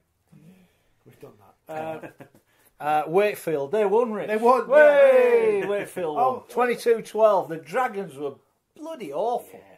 They always are, aren't they, this early in the season? Then they get good again, and then they blow up in the playoffs. Tom Johnston. He does Tom Johnston things in the corner. And I tweeted this out on Thursday night. Why did no one at Super League tweet that out until the next morning? Yeah. Tweet Is that it out just lazy, straight or away. what do we think? I don't know, because I know how long it takes me to make a video of about 15 seconds, and it doesn't take that long on my technology, which is not, I'm sure, the technology they've got. Yeah.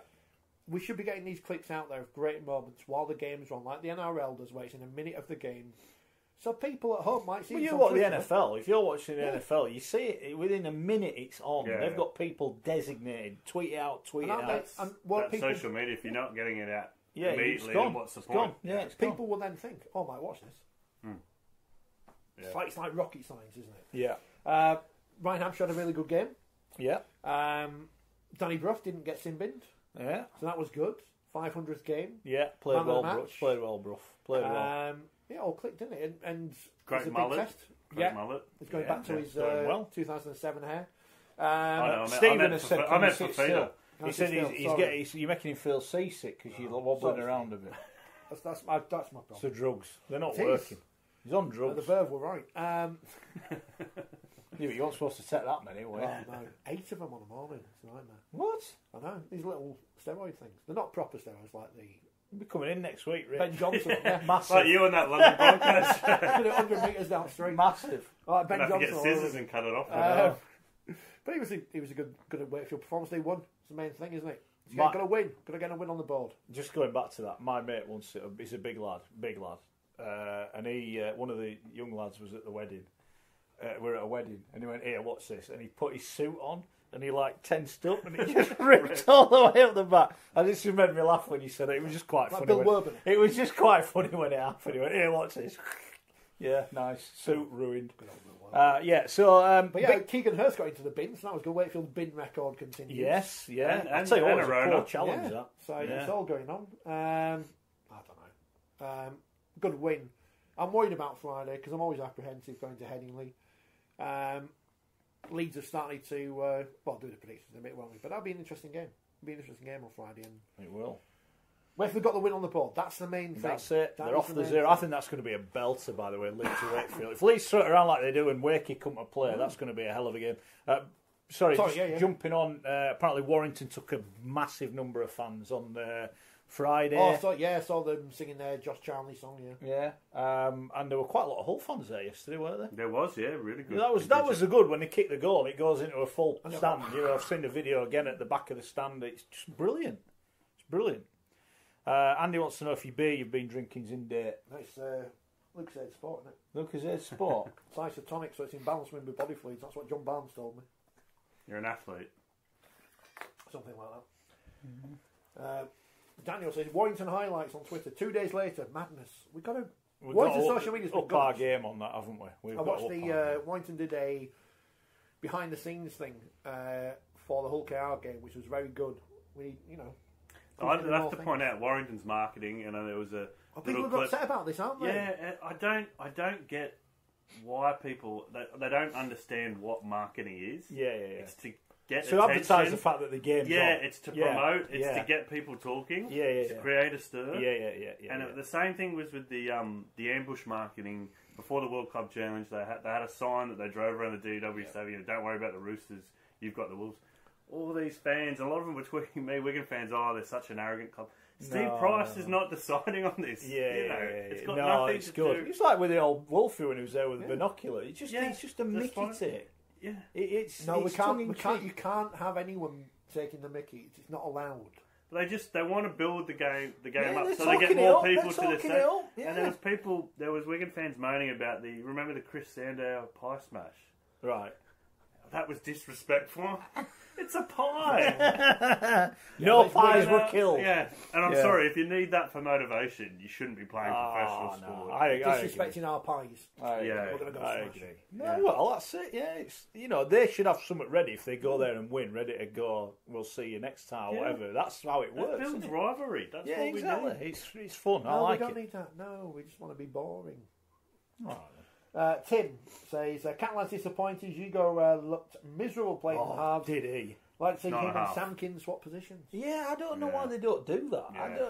Yeah. Is he sulking, old Tony? I thought that interesting there was a report or interview with him. You go back to the NRL. I think the fact that you're talking about it just adds fuel to the fire. Yeah. He had a shocker the other night, an absolute shocker. Yeah, he's always been sort of a hot and cold player, hasn't he? He doesn't look particularly happy. No. The Catalans have not really got going, have they? No, not at all. Dave says lots of Hull fans turned up because it was a Sunday. Sunday rugby, as we've said. Sunny weather. Across the 62. Yeah. Lots of Cass fans went down to London, apparently. Terry says Saints and Warrington have been nearly 100% injury-free, so Cass to be in front with 9 players injured is the most impressive. Yeah, fair dues. We'll talk about Cass in a minute. Dean has says, when's Liam on? Well, Liam Clafford from the Eagles was supposed to be on. I think he's coming on next week. I don't know. I think he's busy, but he... we apologise, Dean. He's got a rugby league club to run. Yeah, bills to pay. We kind of mentioned this last week, and I went past... I must have been past before and not realised that I've been on the trams in Sheffield. And for anyone at a club who has a ground given to them to moan, when Sheffield played in a perfectly good facility which the council knocked down as part of the Olympic legacy to build virtually a pub pitch, for people to moan at that club shows a great lack of class. Well, we look forward to having him on next week because he must have one of the hardest jobs in rugby. Katie's asked the same question. He's going to be on next week. He couldn't make it. Simple as that. He volunteered to come on. We've not dragged him kicking and screaming, so hopefully he'll be on next week. It'd be great to get an insight of someone that, they've not got a lot of resource off the field. It'd be great to see what he has to do every day. So we will have him on, and we'll let you know as soon as he's coming on. Andy said pie bashing, we love it. Andy's a big Warrington fan, of course. People saying about Keegan Hurst, are you surprised he didn't get a red? I mean, he didn't miss, did he? No. He didn't miss. So there you go. What is a red card these days? I don't know. Castleford, big winners at London, much to my relief. Is this, do we think, a portent for what's going to happen to a lot of London games coming up? I think it is, but can I just point out the worst moustache since Gary Schofield 1983? Go on. Jake Truman. Yes. What is going on with that? I've got some gaffer tape. Or grow I've got some gaffer tape. I've got some gaffer tape. If it needs to come off. If you're modelled on Gary Schofield, that's really worrying. He needs the ladies' glasses next. The dentist. The Dennis Taylors. Yeah. Dave says, what's the breaking news at 7? It's 7:31. Kano Lions. Kano Lions in Nigeria. Yeah. We're the biggest rugby league show in Nigeria. I don't even know if these clubs exist. In Africa. They've got a website. No, they've got a website. I've been on it. Have you been on it? They've got 3 clubs already. They haven't asked you to do... No, kicking off in October.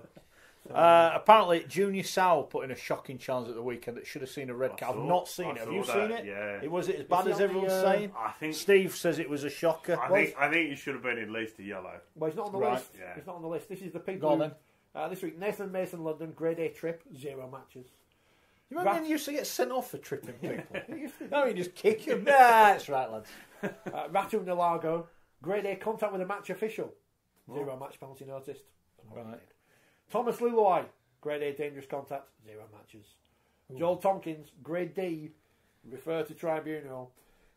Question in integrity of match official. This is a quote apparently from Joel Tompkins, which I can't show you, but that's what apparently he said to the official. All right. So you can't say that. Yeah. Jason Bassier and Chris Wallace.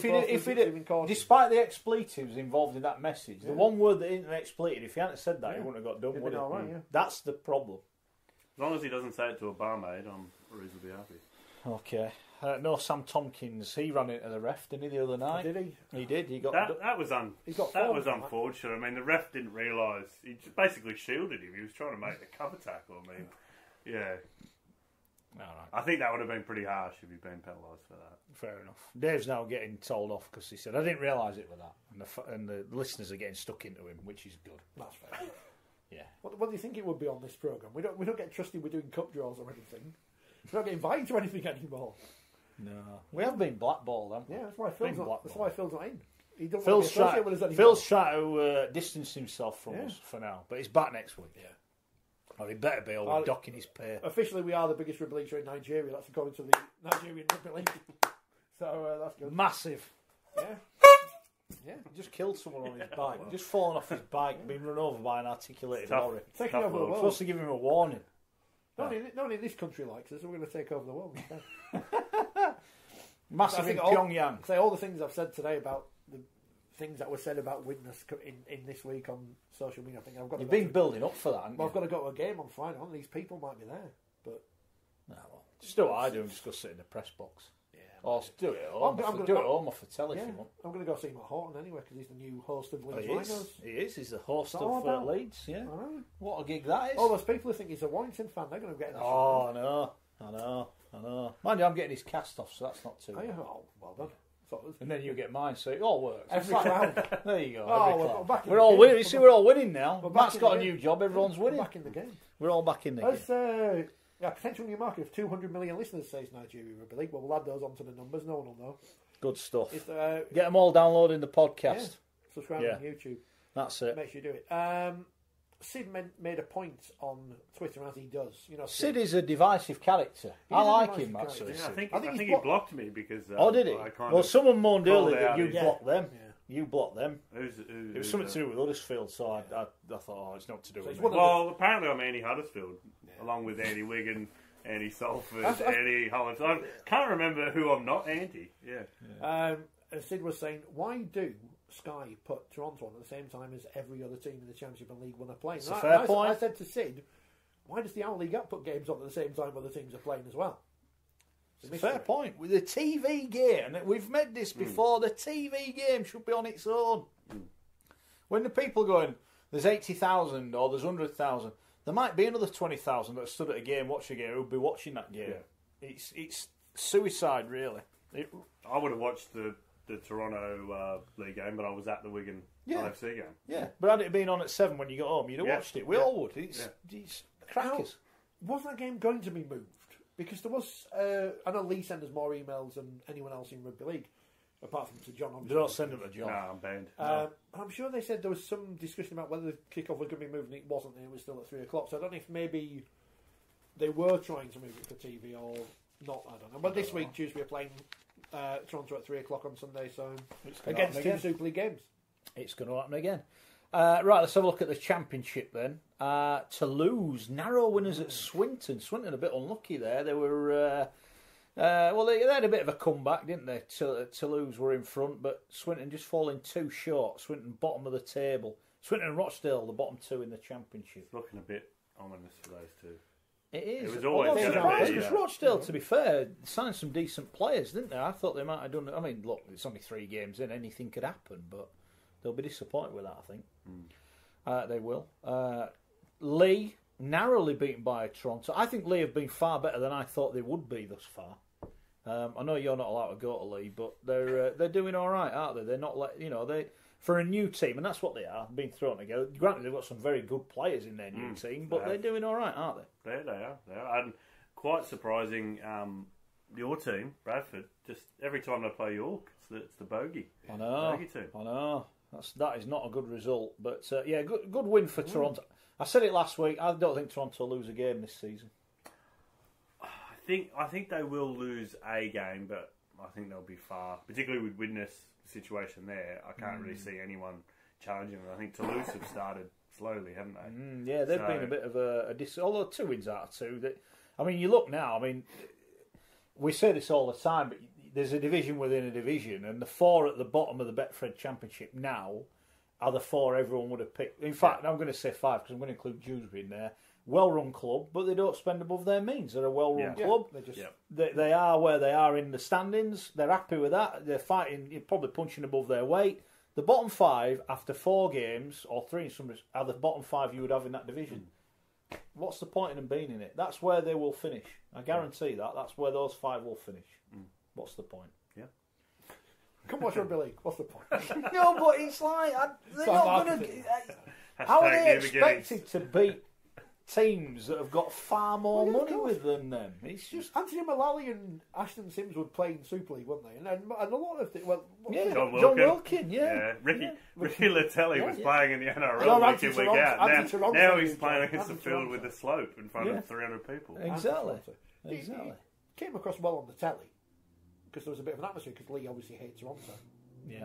No buses were harmed during the making of this match. No. 3,142. What away fans? Sandy. Yeah. So it'd have them are been 3,141, wouldn't it, if she hadn't gone? But again, it was. I can't remember if it was you who pointed this out, John, on Twitter to someone who's banging on about the other day about away fans. I can't remember who it was. It was one of our cabal of people on our side of the Rugby League media.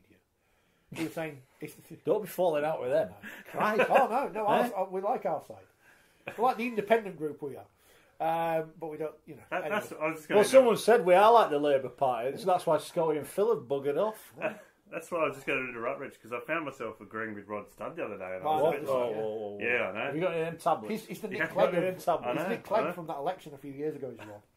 He was my local member, but anyway. 50 away fans apparently, says Sandy. Yeah, well, what's wrong with that? But it doesn't matter. This is the point we always keep saying. Why do Wakefield make the game against Catalans a game to get in the forces and the whatever, the nurses, the police? Because they knew it was probably going to be a smaller crowd, because 8's on telly, beats the Thursday night, seats the Catalans. So you make that game the one where you try and get a crowd in. Yeah. There's nothing wrong with that. You can't rely on away supporters. No. Because it's a fool's errand. You need to build a supporter base of your own. So people moaning about Toronto or Toulouse or Hemel Stags, I don't know. What are we supposed to do? We can't. Mark says 2,100 at London. Cass took over 900. Looks happy on the train going down, the cast players. I saw a few Cass fans on the same train as the in the same carriage as the team. Yeah. That is an issue though, and I think I've mentioned it. Round 1 when Wakefield, I think it was 2,400, and when the NRL put Melbourne in Melbourne? Yep. Did they just say 17 lads? We'll see in a year. See how you get on. Or did they actually go in and help them and structure it and say you need to do this, we need to do that, we are going to do this, we are going to do that? Well, I think the figure that's been bandied about from a few years ago, because obviously it was News Corporation, Sky, etc. Yeah. They owned the club. They put in $100 million, so 50 million quid over a 20-year cycle to build that club. Yeah. And now they get, I'm not off the top of my head, I think they average about 16 or 17,000 in a city that is AFL Aussie rules mad. Yeah. It's kind of like Liverpool with football. Yeah. But they're self-sustained. That they're not run by a News Corp anymore. They're run very well, very professional. Their marketing's excellent. Yeah. It can be Can done. be done. Yeah, That's they've exactly just what I got. was just Can be done. It can be done. Well, London, Hey, didn't that used to say on the wall at where we the other used to place, live? well, Rugby League in London has been clubs for 40 years, I think. Yeah, 81 or something, And the youth development and everything's right, isn't it? Yeah. That's good. That shows the player pool is there. It's just but what do we do to get more in? I don't know. there's got to be more than 2,000 people who are interested in rugby league. Well, I know there. Yeah, of course there are. yeah. But do they know it's on? Well, when I lived in London a long time ago now, 2003, 2005, I had no idea there was a Super League. Well, do you know what I mean? It was non-existent, and this is in Putney, so southwest London. Yeah. Paul tweeted that earlier as well. He was in London for the game. People didn't know it was on. Yeah.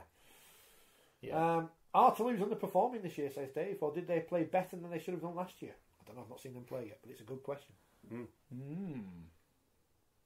Dave's getting stuck into Jake Truman's tash. Yeah, it says he's a time traveller from the Northern Union. How much is he on for broken time? I don't know. Don't tell anyone. Oh, don't tell him. Nicholas says Rochdale complaining about Toronto not bringing any away fans seem a bit rich. They don't bring any home fans. Oh, you're all right there in Toronto, Nicholas, aren't you? Oh, grenade law. It's like you lobbing a grenade in and seeing what happens. We'll deal with the consequences thereafter. I think Nicholas said he's coming over to the... He is, yeah, he is. We said we'd get him in, didn't we? We said we'd get him in a game, didn't we? He hasn't told us where he's going, so we'll see. Beautiful downtown Bellevue. Yeah, if you've not got Bellevue, that'll be our best bet. Yeah. Rich will show you the sights of Wakefield. Yeah. Probably quite similar to the Landport, really. Toilets are a bit older. Yeah. There's not as many lines on the pitch. I did find a picture of Bellevue about 6 years ago. I thought Rod Studbury, really. Featherstone beat Halifax in the fog. They did. I saw someone tweeting a picture and said Featherstone have scored. You couldn't see anything. Was it Bradford and Feather who played in that famous game on Scrumdown back in the 80s? Oh, I don't know. It was a famous game. It was definitely Odsal, because you knew because it was Odsal, because you couldn't see because it was a ball. That was in the fog. Someone will know. Someone will remember that classic from Scrumdown. Yeah. Oh, Nicholas was going to come over to watch 2 Widnes matches. Oh, they'll still be. They'll be there. This won't be any good. Bradford 14, York 24. York with 3 wins out of 4 now. Is this the York club who went bust and restarted again? Yeah, I think so. Yeah. That are now well run and do stuff right and a bit proactive. Yeah, that's them. That is a bit of a blow for Bradford, I think. Back-to-back defeats now for the Bulls. And a problem I think they are going to have is they've scored 72 points in 4 games. And we mentioned this a bit last year. We look at handicaps and things like that. I know they scored a lot of points, but look who they were playing. It's going to be difficult. They need to score more points, don't they? Out of the top 10, they are the lowest scorers. I know we're only 4 games in. That can change. But that'll be something they'll be worried about, isn't it? They need a bit more creativity. And they've got Toronto coming up, they play Toulouse this week, at Bradford, so that's another big test for them, the Bulls. I must admit, I have a look. They're only out of the top 4 on points difference. It's the early days. I think they'll make the 5, but there's some other clubs putting down good markers early. I like the Championship. I think it looks good. The table's skewed, isn't it? Because we pretty much know Widnes are going to get minus 12. Right. So everyone's going to move up one. Yeah. So where does that leave everyone else? What's going to happen? Yeah. Well, we'll go. We'll have a look, but I like it. Feather have done better than I thought. York certainly have. Sheffield obviously off to a blistering start. They play. Who do they play this week? Sheffield. Are they playing on Friday? They Batley, play, who haven't won winning 4 for Batley, so they'll. But it's a good division. I like it. Fed might have a week off, man, because they're supposed to go win. Yes. Toby says just a point on Marwan Kukash. Agree with him. The donations, I agree with him or not, the donations, they're very generous gifts from him. They are. I was just questioning the whole thing. Bradford beat Leeds 5-0 in thick fog in the late 80s. Might be that one. I don't know. It was definitely odds. Who? What? Bradford beat who? 5-0? Leeds. Oh, that's all right then. Yeah. That was when Leeds were rubbish and Bradford were not as rubbish. Yeah. Fair enough. League One, which is obviously the best division in the world, because Coventry 2 from 2 now. Bears. Wow. 2 from 2. The Bears kiss the badge. Newcastle Thunder, the league favourites. I know they've lost back-to-back games of Thunder. Working on top of the pile, then the Bears. Well, what it does say, I mean, Scholars have only played once, as of Hunslet, but other than that, everyone else has been beaten, so it's going to be quite tight, that division, isn't it? Quite tight. And it seems to be with Coventry, and I think you guys know that club a lot better than me, but they do recruit a lot of students, don't they? Yeah. They don't spend, Newcastle have brought in Missy Talapapa and Liam Finn, but Coventry really bring players through. I know Newcastle do, but they don't spend big on players, so it's fantastic start for them. And as we said at the start of the programme, it's improving or increasing the player pool. Yeah. Some of these players may go on to be something, some may not, but it's better to have more players than not. Yeah.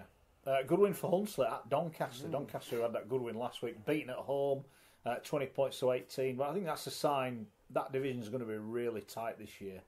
And the Scholars, 28-18 winners at West Wales. So gone are the days of West Wales getting absolutely gubbed. I think they were leading that one at some point, I think. I don't know. Well, they scored a try late on.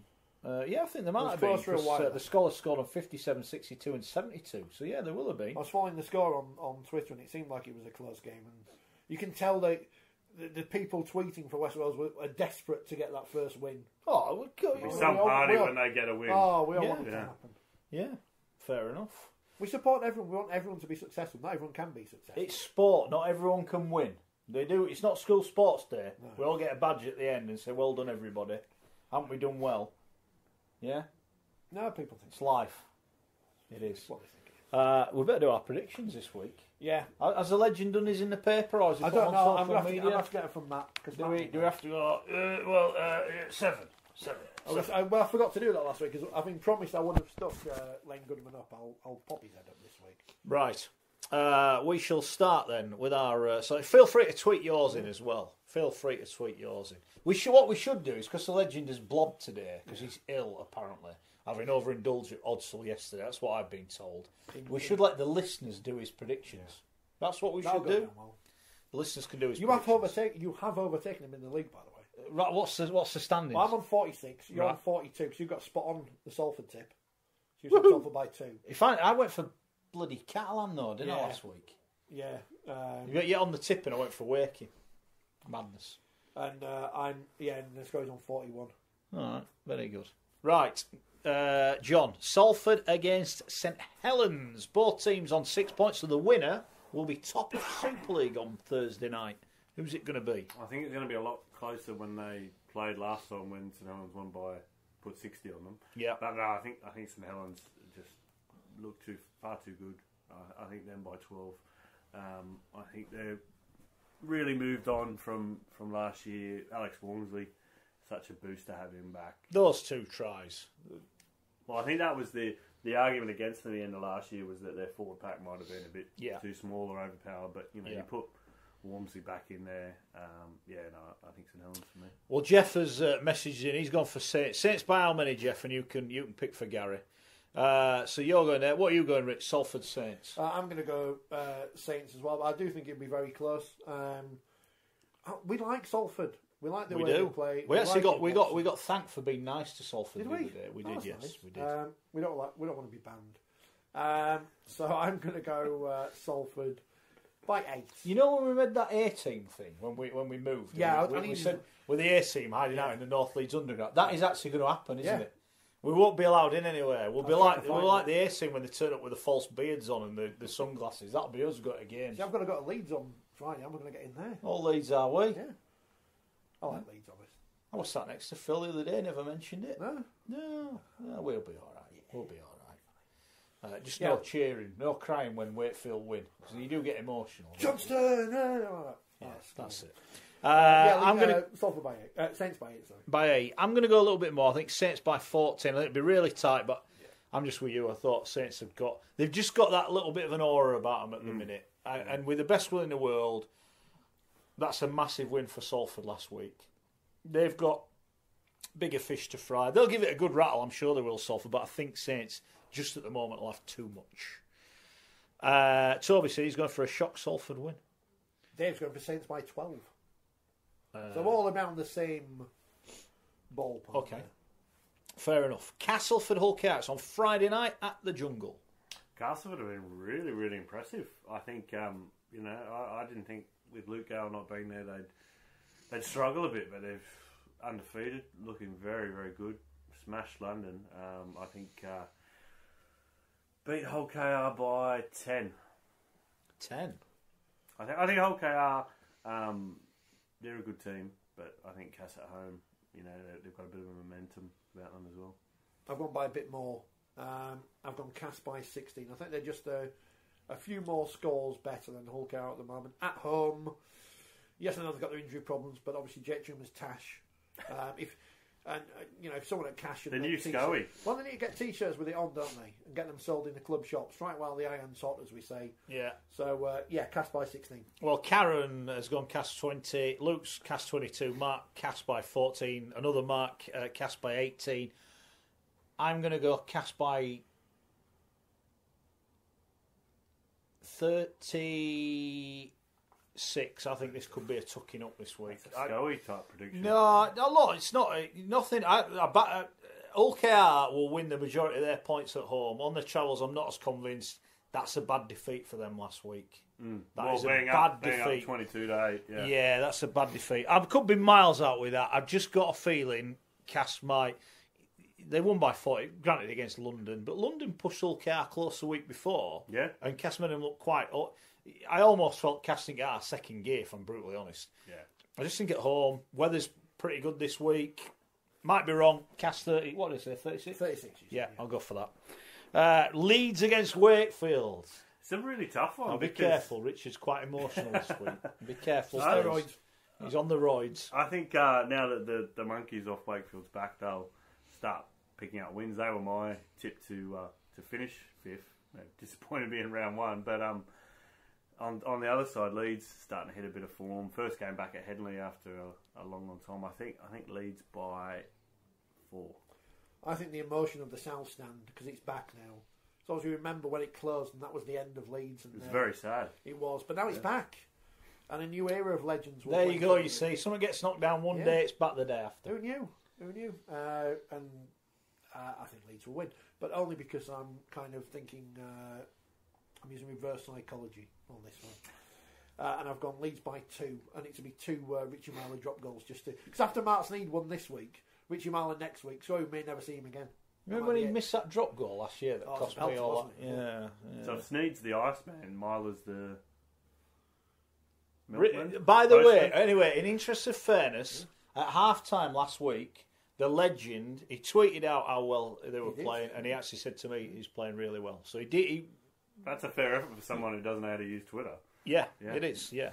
But you got a Gmail about it. He's all right. David said Leeds by 19. Mark says Wakey by 12. The other Mark says Wakey by 8. Andy said Leeds by 12.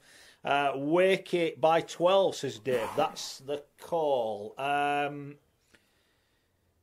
been impressed by Leeds, and I backed them with a handicap last week. I just thought they'd put in a performance, and like the big thing about them being at home, they've been on the road for 4 weeks, but they've had 4 really hard games. They have, yeah. They've had 4 really hard games, and I can see this being really high scoring. I think Lola here and Marler are starting to build that competition now. And Hurrell. But then there's Bill Tup on the other side. This is a game I want to watch. Big Dave. This is a game Against I want to his watch. club. Yep, Big Dave. Can the Wakey pack take it to Leeds? Can Leeds stick in it? I'm going to go Wakey by 4. It's the one advantage Wakefield have. Also, say their pack you need to predict which Wakefield player will be sin binned. Yeah. All right, okay. Keep the streak alive. I am going for...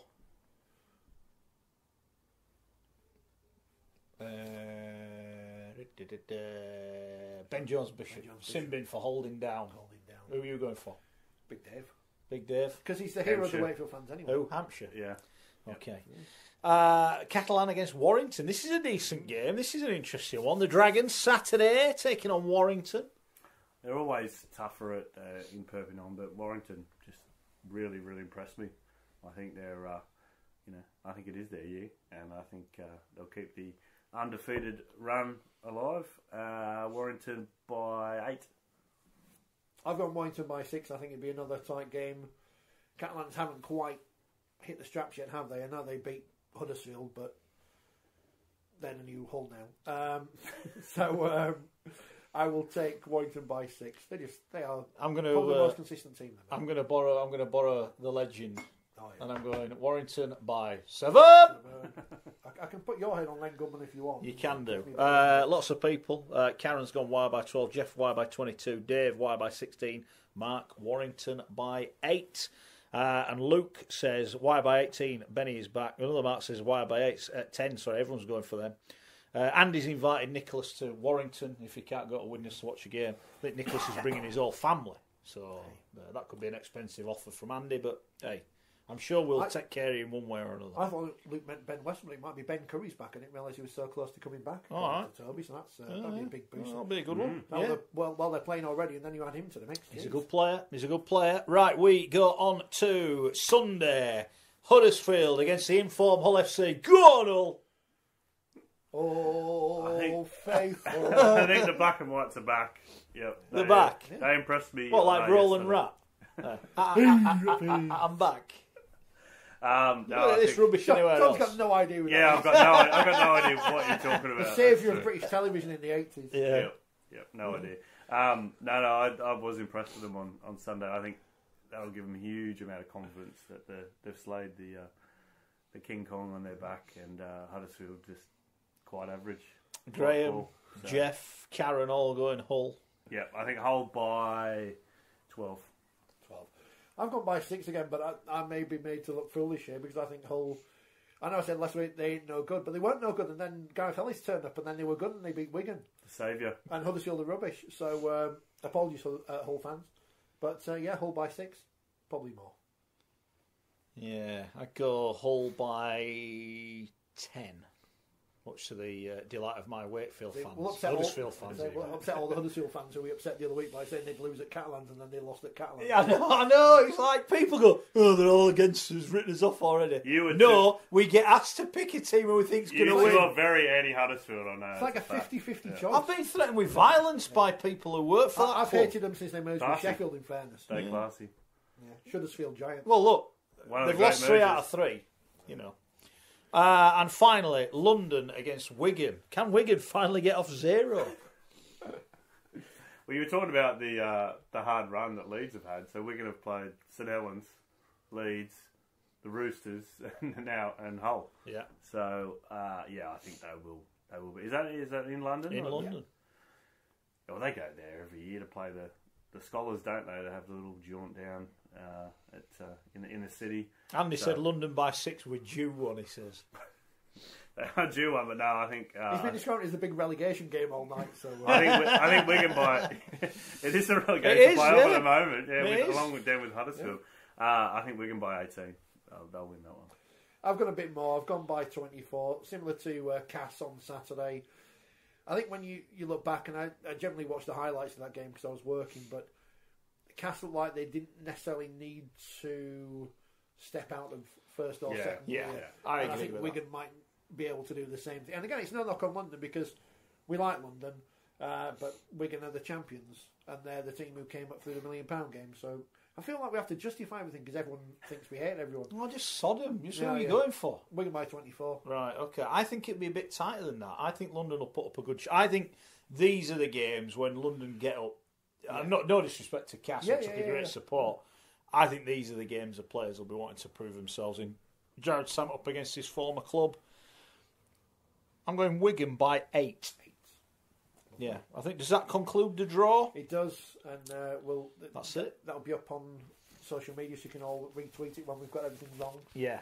All the London fans. Funny, no one ever messages in when we get them right, but that's life. That's life. Thank you to you for listening. Thanks to everyone that shared. Thanks for subscribing if you have done on YouTube. Please share it. Let people know we're here. More and more you're watching, listening every week. And download the old podcast because where is it? We're big this week? Burkina Faso or something like that? Switzerland again this week. Switzerland. All right, yeah, we're big in Switzerland. They know what they're doing, them Swiss lads. Make sure you join them. Thanks to John as ever. We reportedly next week we'll have a full squad available. It's going to be interesting who gets left out. Might be Shaw right. Rumours has it he's going to fail a drug test. We'll see. Sadly, it's not a performance-enhancing one, but never mind. We will be back next week. Thanks to everyone for watching. We'll see you next week.